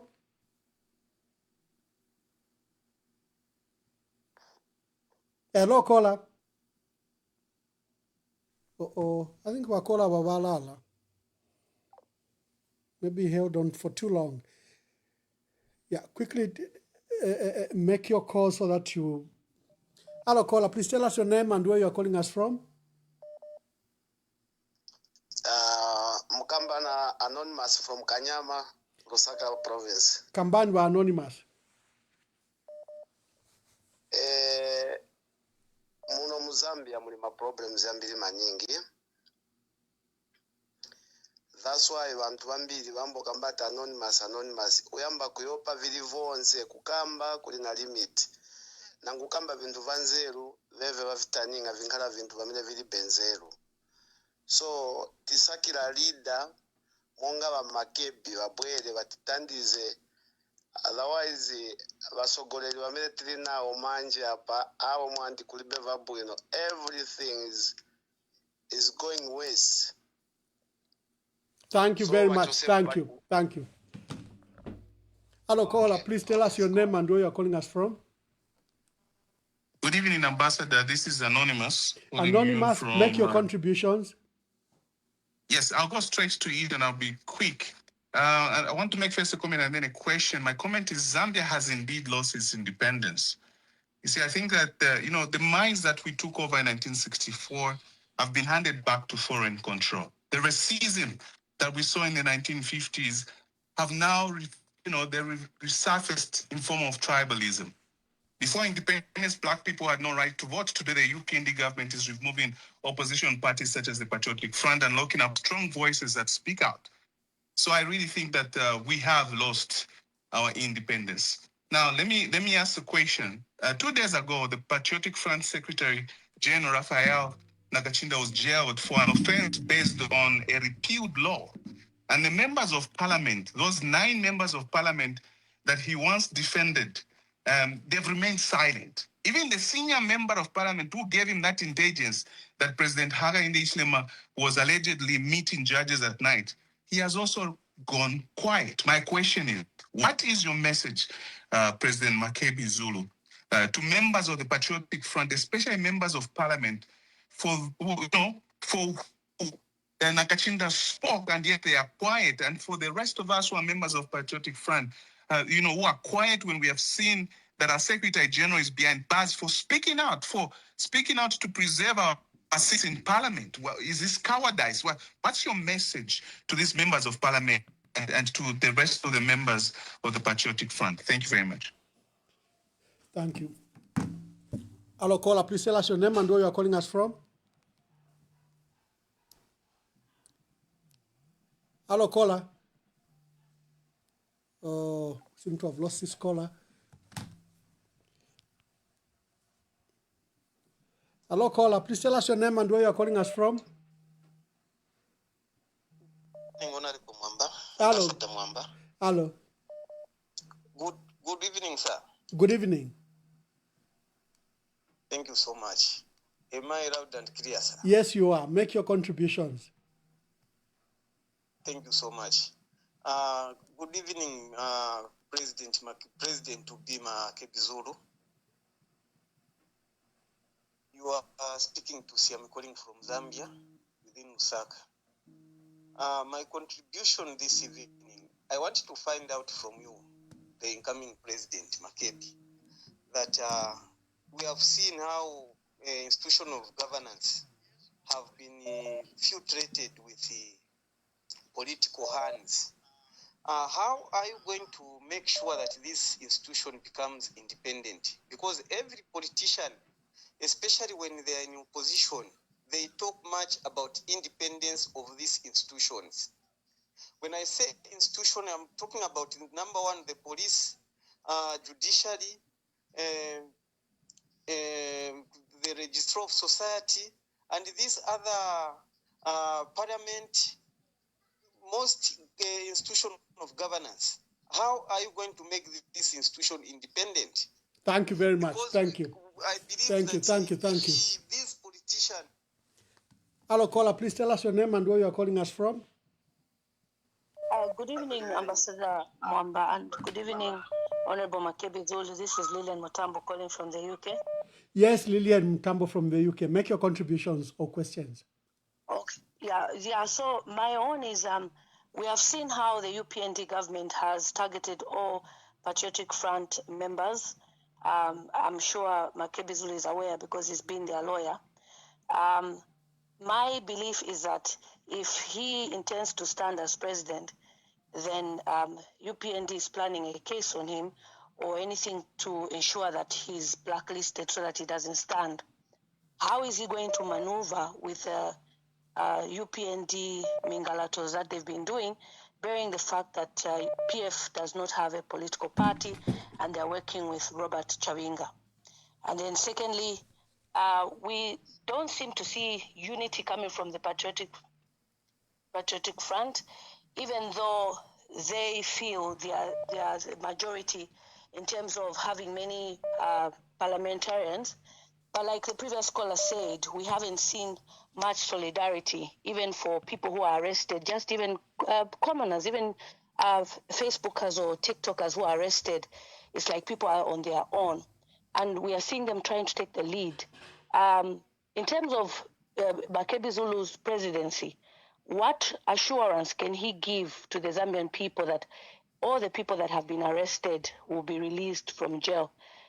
As we are aware, we know that Ethel Chisona remains in prison, and nobody from the Patriotic Front or any opposition has ever been to visit her in prison. She's in Chimbwakaila presently.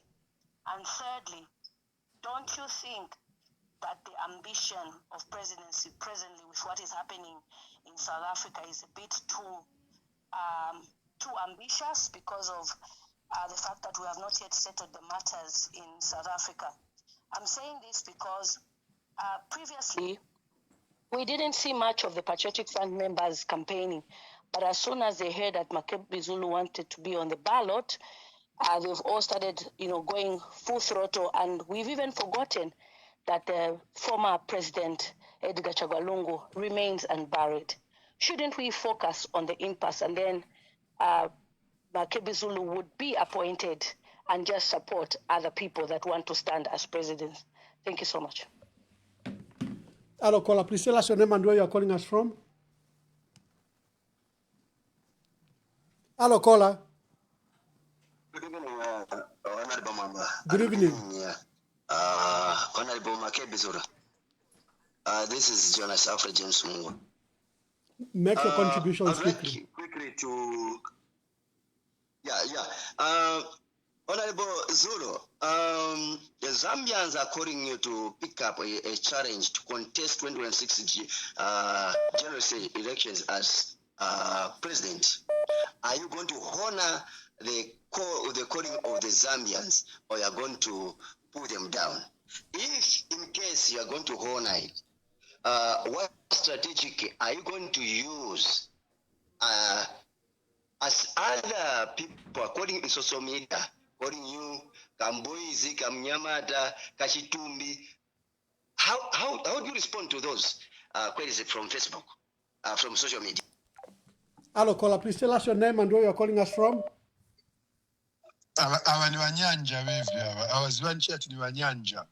Make your contributions quickly.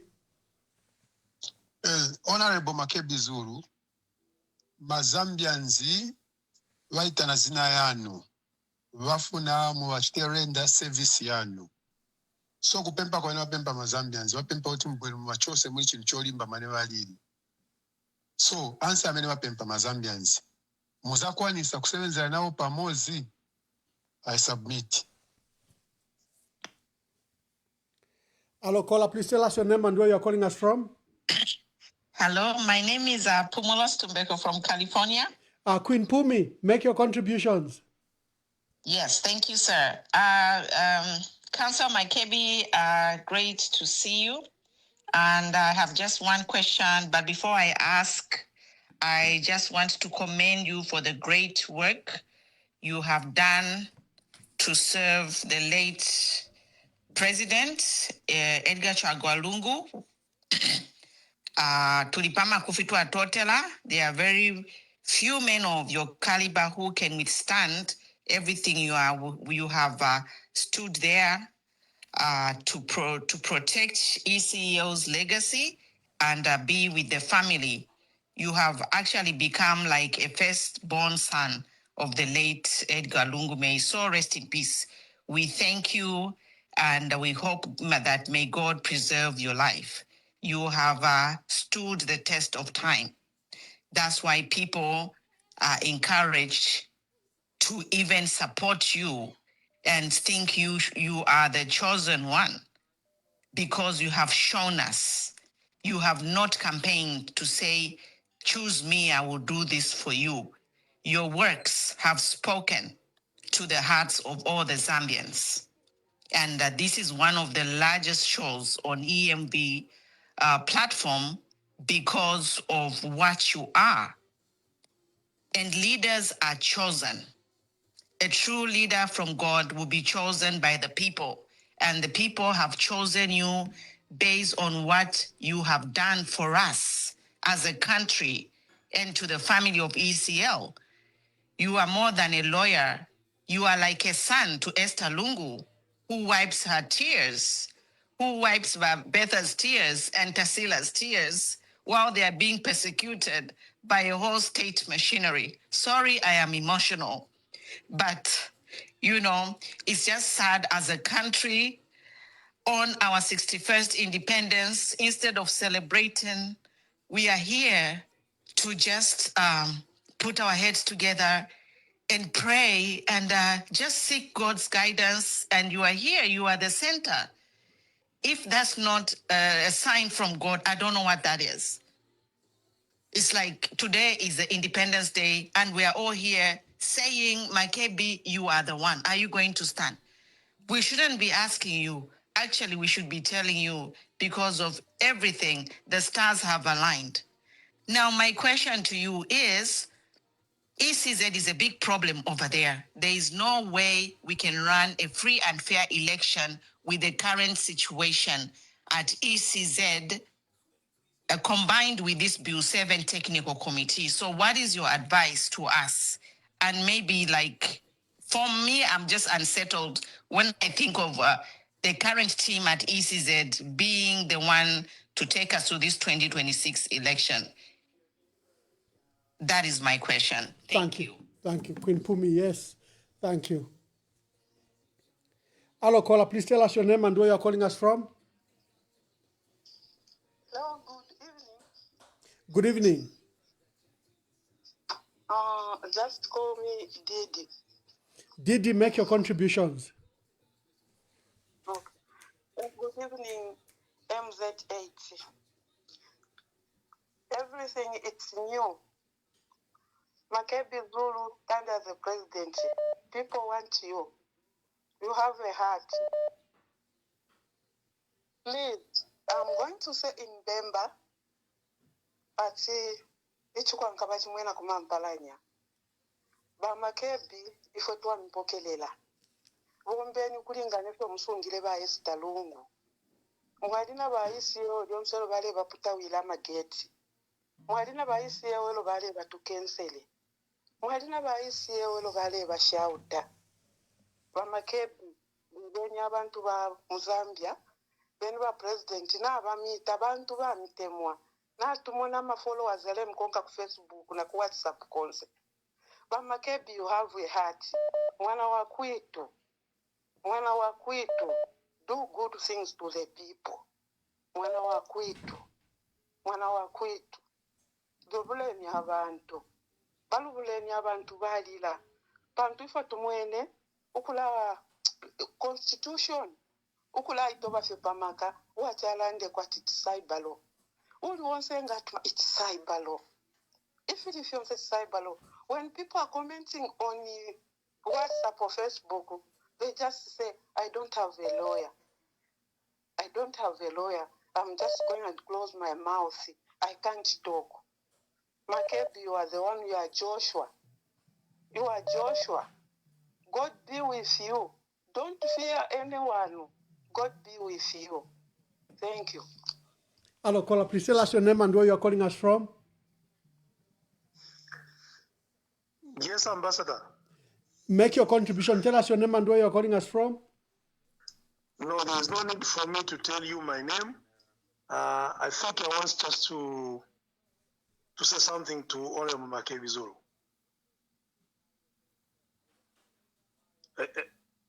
Are you there, Ambassador? Yes, yes, everyone can hear you. Make your contributions quickly. Ba Ambassador, in the folk we push up Makebi Zulu nga ba lawyer. Ilio President Hakainde Hichilema committed a crime and was detained. We saw the whole Western world, Patricia Scotland from the Commonwealth came in and trying to protect President Hakainde Hichilema when he was in opposition. Today, we have seen all the critical members of the position being detained and incarcerated. We have just seen so very quiet to the Western world. What is it? I need the Honorable Makebi Zulu to explain to the Zambian people, since he's a legal counsel and has been there. Thank you, thank you. Hello, caller, please tell us your name and where you're calling us from. Good evening, Ambassador. This is Rob. I'm calling from Manchester, UK. Yes, Robam. Yeah, thank you so much for this opportunity to allow me to speak today, Mr. Makebi Zulu. It's quite very emotional, actually, to hear mothers speak like that, like Queen Pumi. There's always say when a mother speaks, and all the mothers that have spoken today, then you know that there's something happening, and what we want is to have a president that can show love and loyalty, and that's not what we're getting from this, not just a president, but his entire government. When people question that things are not okay, and then the president has the audacity to even say, Mukarakut. So with them, when they talk about Kwenyu, they are talking about their own pockets. But we have a responsibility with all the Zambians. Today, I think everyone can testify that Zambia is not independent. You saw what happened with that church gathering that was stopped when it's been going on for 20 years. But this government, whether it's the police, they stopped it, and so many things that are going wrong in our country. Hakainde Hichilema has put us in what we call a time machine. He's taken us, he's been talking about forward. You guys that keep on pointing these praising us forward. And we found ourselves pre-independence. Everything that we fought for, it's gone. And if you do not realize that you have no independence in Zambia, then you really need to go on your knees and pray. Because Zambia needs a second independence, deliverance, and having someone with empathy and love and loyalty that Makebi has done. Like all the people have said, it's something that we need. Someone that will stand for the Zambians. Whether he goes to negotiate for anything for the Zambian, but he puts Zambia first. That is what we want in a second independence. Thank you so much, and all the best, Makebi Zulu, and we're here if you need anything. Thank you so much. Thank you. Thank you, Robam from Manchester. Hello, caller, please tell us your name and where you're calling us from. Hello, good evening. Good evening. Yes, good evening, Ambassador Mwamba. This is Don Oscar. I'm calling from Italy. Yes, Father. And my greetings to Council Makebi Zulu. I'm very much pleased to have listened to him, and I've heard a lot of callers calling him now to. People are calling names like you are the Savior, you are David, you are Moses, and things like that. I am proud. What has made me proud this evening is to hear that Makebi Zulu has emphasized he is considering to have a conversation and consultation. And this is not, his decision is not going to be an I, but it's going to be a we program. And that is wonderful. So, Makebi Zulu, my request to you is, basing on this we you have underlined. So my request to you is this. Looking at what is happening in our country, omunwe umo tausala inda balanda mchiwemba ati umunwe umo tausalenda. Looking at what is happening in our country, Makebi Zulu, that humility that you have shown this evening on this platform, cherish that humility. It is a sign of wisdom. Make consultations. Speak to gentlemen who God has called to come out. Vasangwa, Brian Mundubile, KBF, Kasonde Mwenda, Binwa Mpondo, and others. I've just mentioned a few.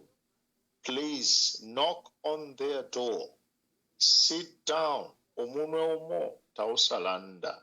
And God is going to choose, is going to enlighten all of you to come out with a person who is going to listen to the cries of the millions and millions of Zambians. So thank you very much, Makebi Zulu. My request is don't haste in making your decision. Please go and consult and sit down. And please then listen. The voice of the people is the voice of God. The people are speaking. The people are calling all of you. Come together. Come together and show the Zambian people that you have an intention to serve them and not to command on the Zambian people, but to serve them. So thank you very much, and go ahead with that humility and wisdom, and God is going to bless you. Thank you very much, Mom. Thank you very much. Hello, caller, please tell us your name and make your contributions clearly. The phone won't stop ringing. Thank you very much, Honorable Mwamba. Yes, thank you. Make your contribution.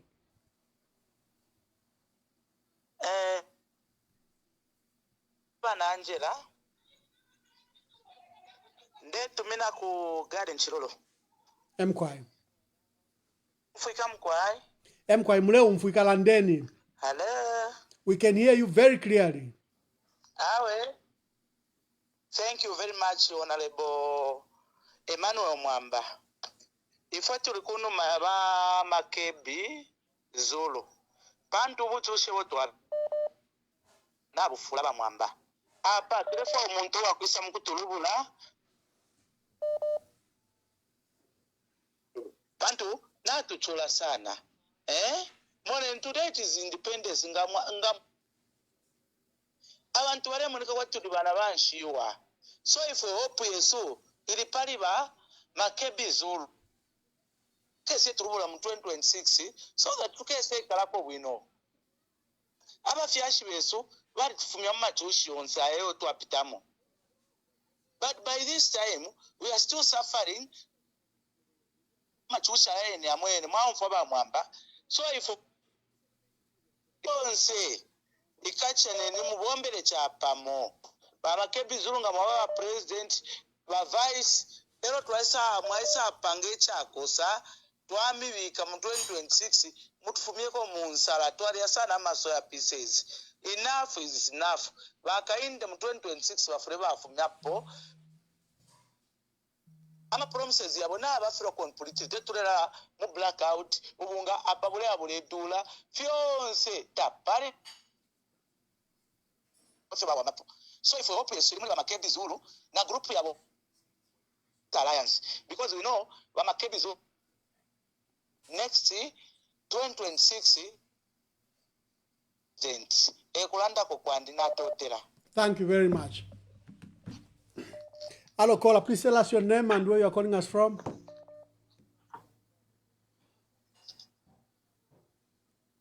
Hello, caller. Please tell us your name and where you are calling us from. Imbira ya mushita bayasukira mwabombe ni mamomba wesu. Endita. Ya mkwai. Wa Makebi Zulu mpende tata. Bale myumfwa.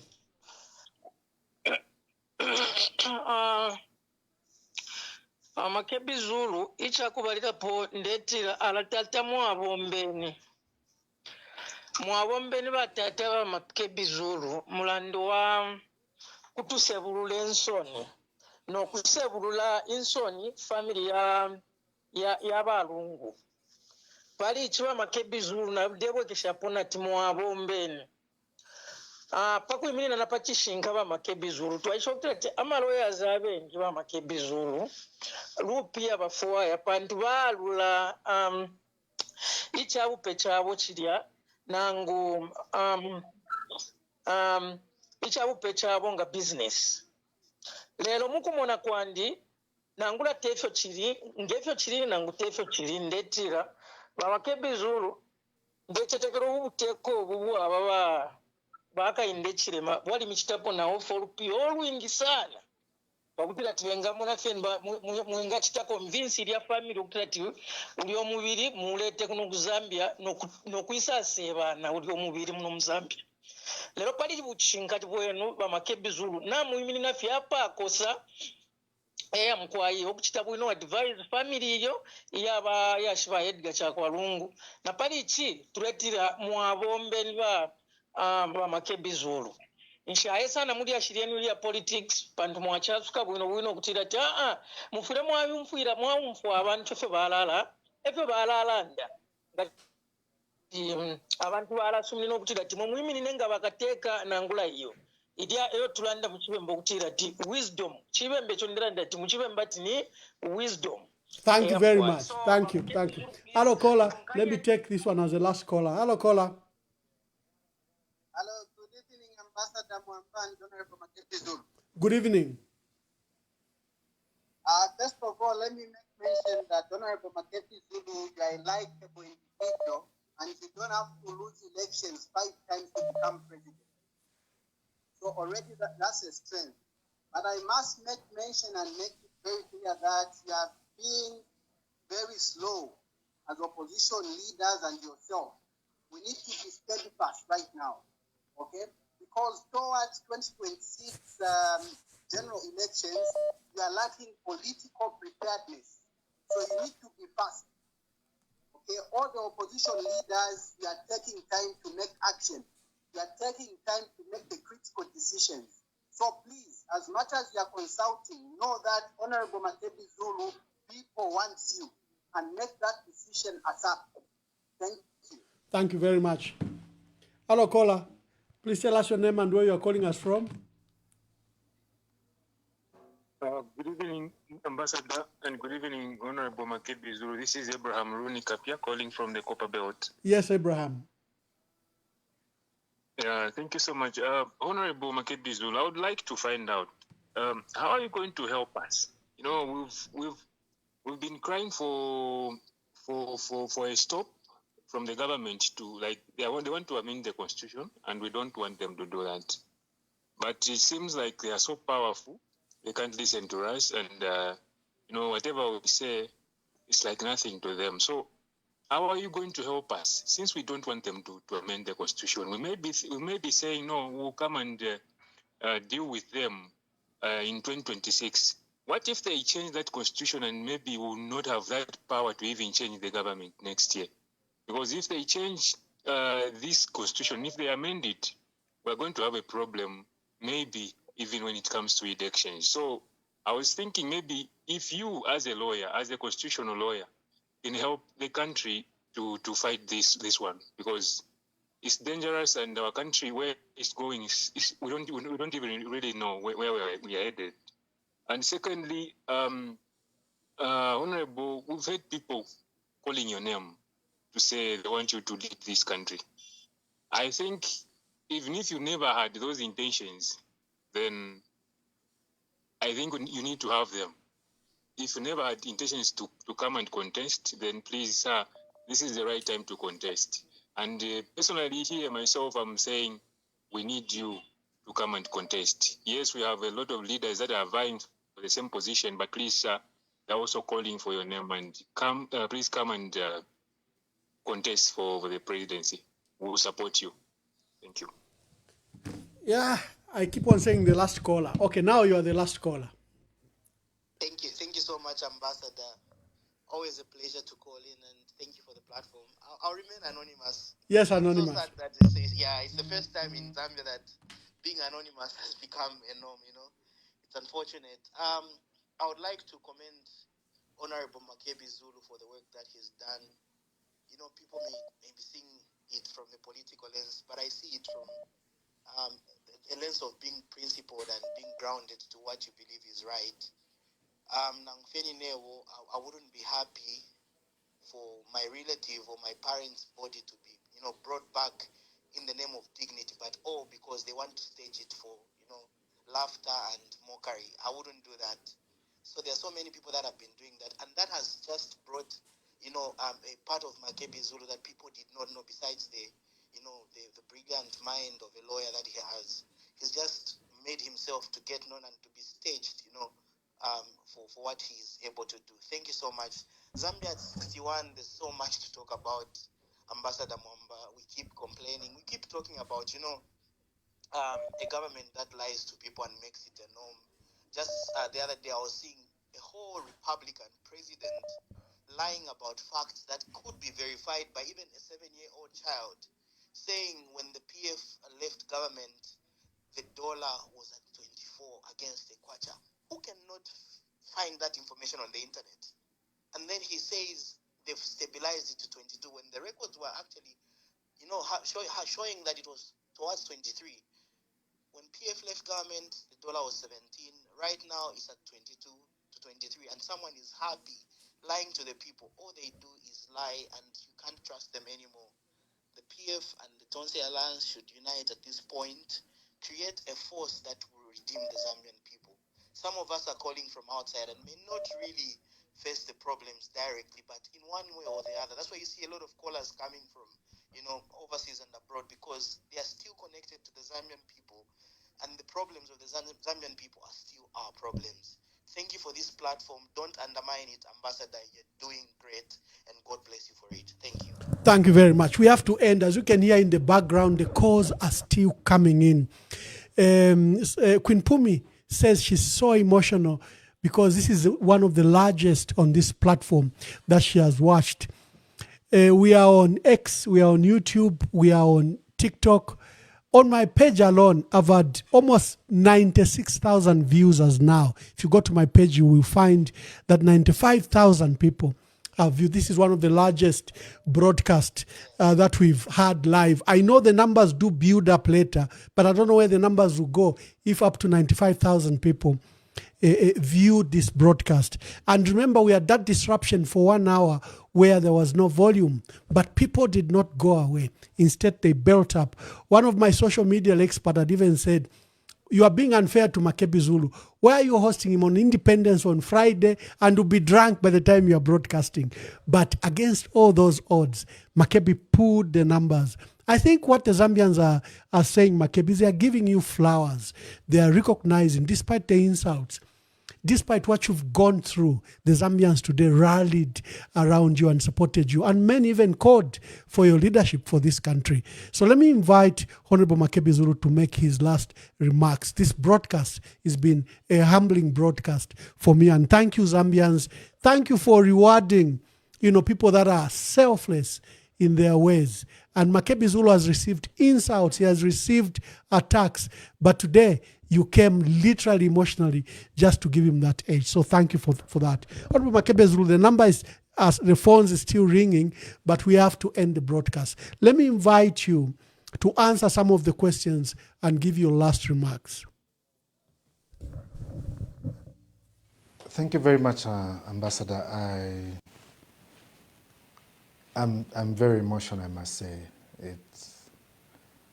It's been a very humbling program, and I'm at a loss for words. I'm really at a loss for words. Safe to say that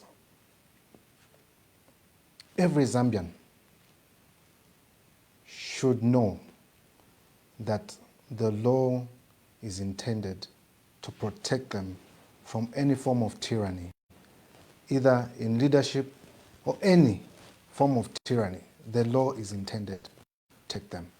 The law is not intended to make leaders untouchable. The law is intended to enable leaders serve the people. And if President Hakainde Hichilema is listening, I'm hoping that he listened to what the people said. It is not a lack of leadership that is there, but a failure of leadership. And it is upon all of us to step up and be the leader that we promise the people to be the leaders that we are called to be. Because the call to leadership is a godly call, it's a divine call. And to abuse that call to leadership is to dishonor the person that puts you in that particular position. I pray that you may introspect your leadership and honor the person that gave you that call to leadership. To the many callers and to the Zambians that are out there, we need to stand up for ourselves.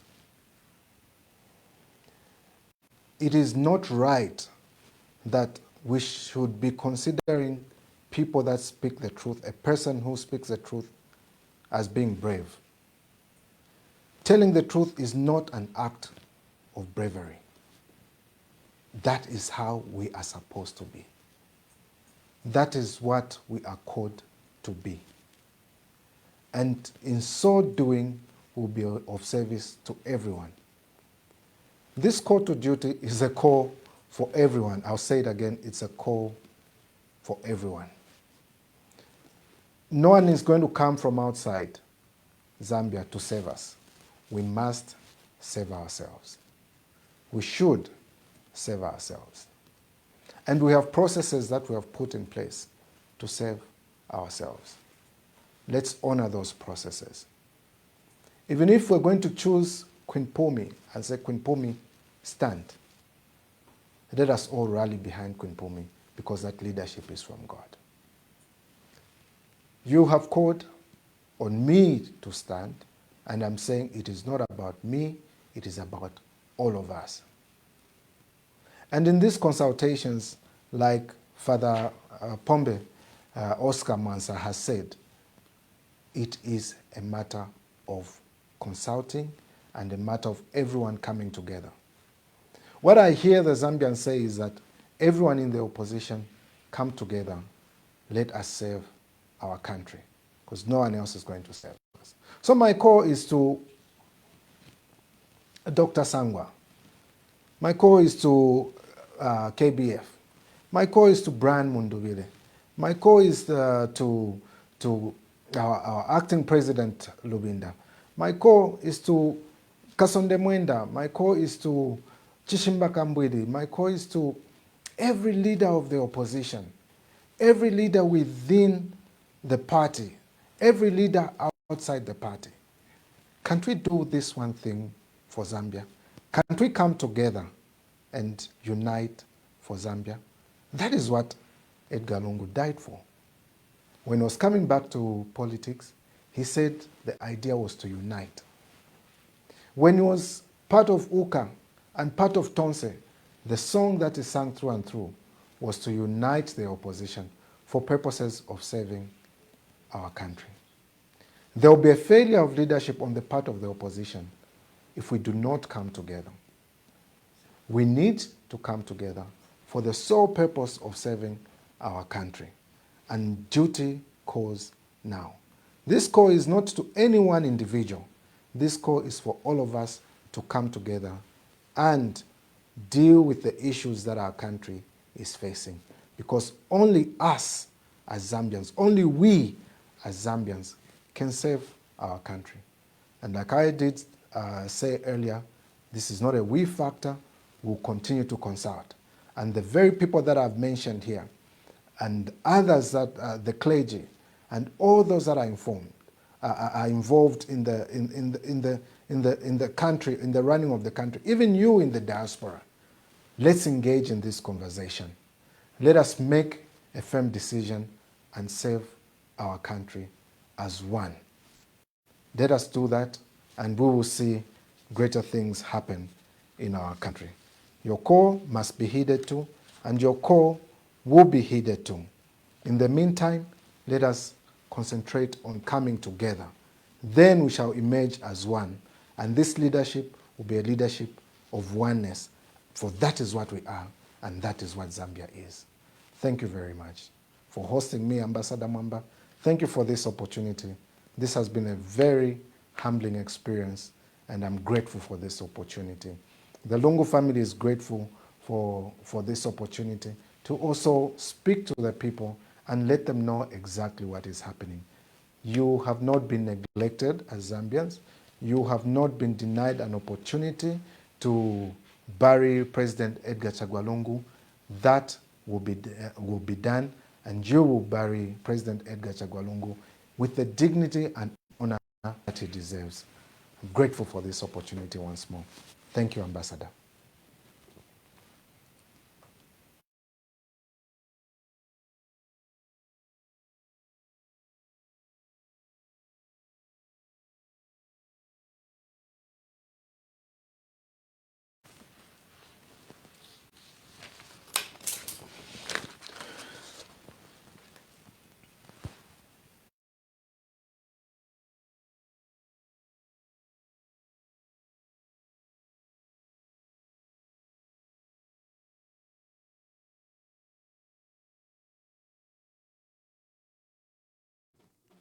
Sorry, Honorable Makebi Zulu. I didn't realize I'd muted myself.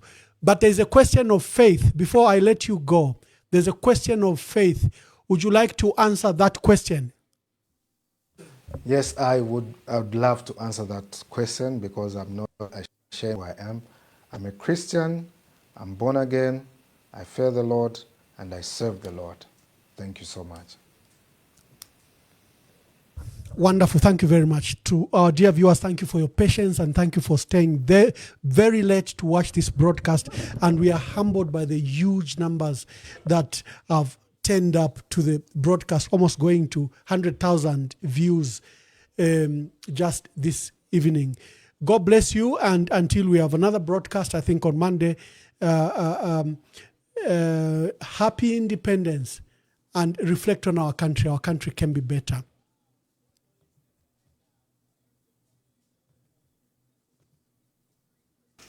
So we urge our citizens that they remain calm. We can see light at the end of the tunnel, and that tunnel is now becoming shorter by the day. As we speak, we now have unprecedented rains in the last maybe 2 decades. And with those rains, yesterday Cabinet was informed that load shedding is likely to begin to diminish by June 2025. This is because the major water catchment areas of northwestern province into the Barotse, plains, and now also the Kafue, flood plains. Water takes 3 months journey to move from Kaleni Hills, from Chavuma, to kill PF. And the same people should be presiding over his 10th memorial. The same people should be putting his ghost to rest forever, and we are watching. We can't accept that. That's why people are saying, what's going on in Zambia? What's going on? Because I don't want to say people were happy and excited when Mr. Sata passed on, because that's a fact. You can check it out for yourself. I don't want to say from day one, after Mr. Sata died, people began trying to destroy his memory by destroying PF. To put it very in clear context, you are saying when Mr. Sata died, some people celebrated. Yes. They even began to campaign immediately. Yes. Yes. They saw it as an opportunity to get to office. Yes. So that is a fact. And now, the same people went further when they got power in 2021 to destroy his party.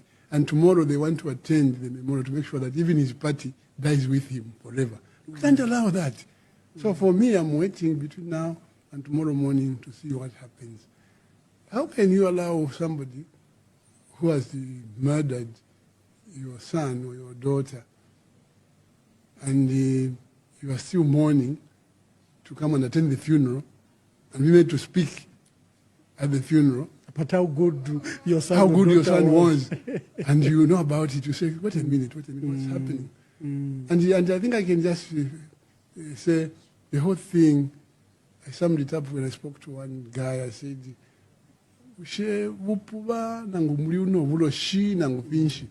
because how can you, Ambassador, a Catholic, be remembered in a Jehovah's Witness hall? Yeah. In the 10th anniversary, or how do you get to be how dishonored? do you get remembered in a SDA church when everyone knows that you are Catholic and so on? And the state insists. And the worst part is that I have learned that the Secretary to Cabinet is Catholic. Yes, he is. And so he is the Deputy Oliver Karabo. They're Catholic. And they should have told government to say, look, how these things are done. Especially Patrick Angwa, who is a practicing Catholic church member, and I've seen him in church even giving mass, Holy Communion and so on. He should have said, wait a minute, we want to participate in this program. That's good. So let us engage the church to it, the late president.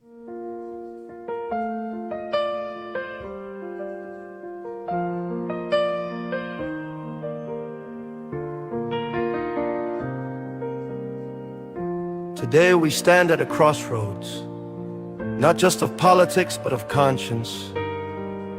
The passing of our humble president, Mr. Edgar Chagwa Lungu, is not only a moment of mourning, it is a moment of reckoning.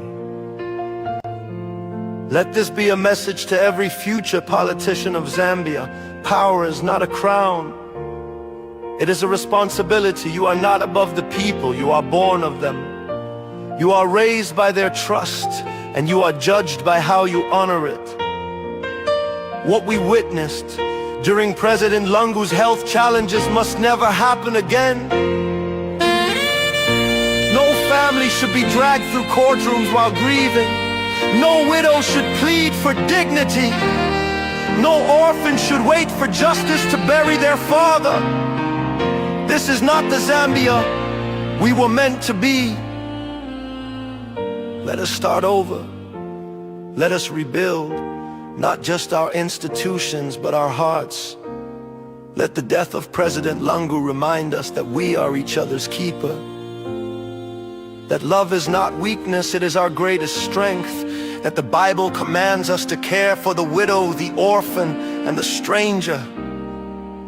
And that true leadership begins with compassion. We only have one Zambia. Let us raise her high, not with slogans, but with service. Let us show love, not just in words, but in action. Let us unite, not just in grief, but in purpose. To the Lungu family, we are with you. To every citizen, your pain matters. To every leader, your legacy begins now. One Zambia,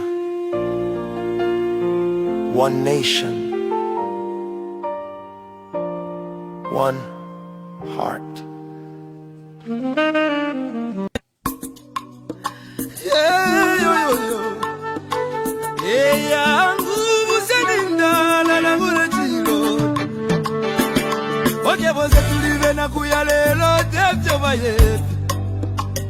Amitapendwa ya vintu ifisume vyote kula kuibukisha Kanate pochimo Wimbo wa temenu wa katongi Awazunga wajita katongi Nakula kuibukisha kateka Kaibuku na kapona Neseko siove pameso Yangu ama umebaya Iyaba Iyaba ume Iyaba ume Iyaba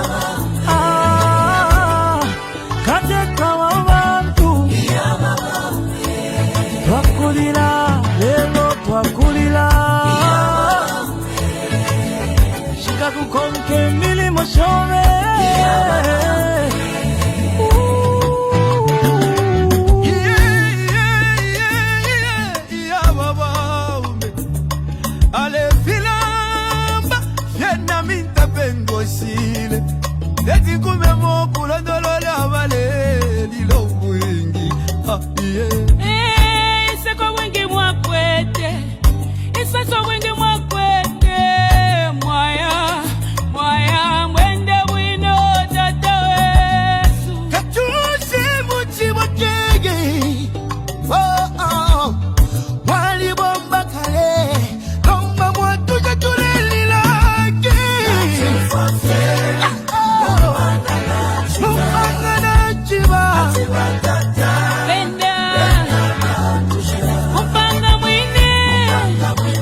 ibiseko wapangile obwingi okuchinja oluzago kumoneko busaka mama kutituwala basiyani chagwa katu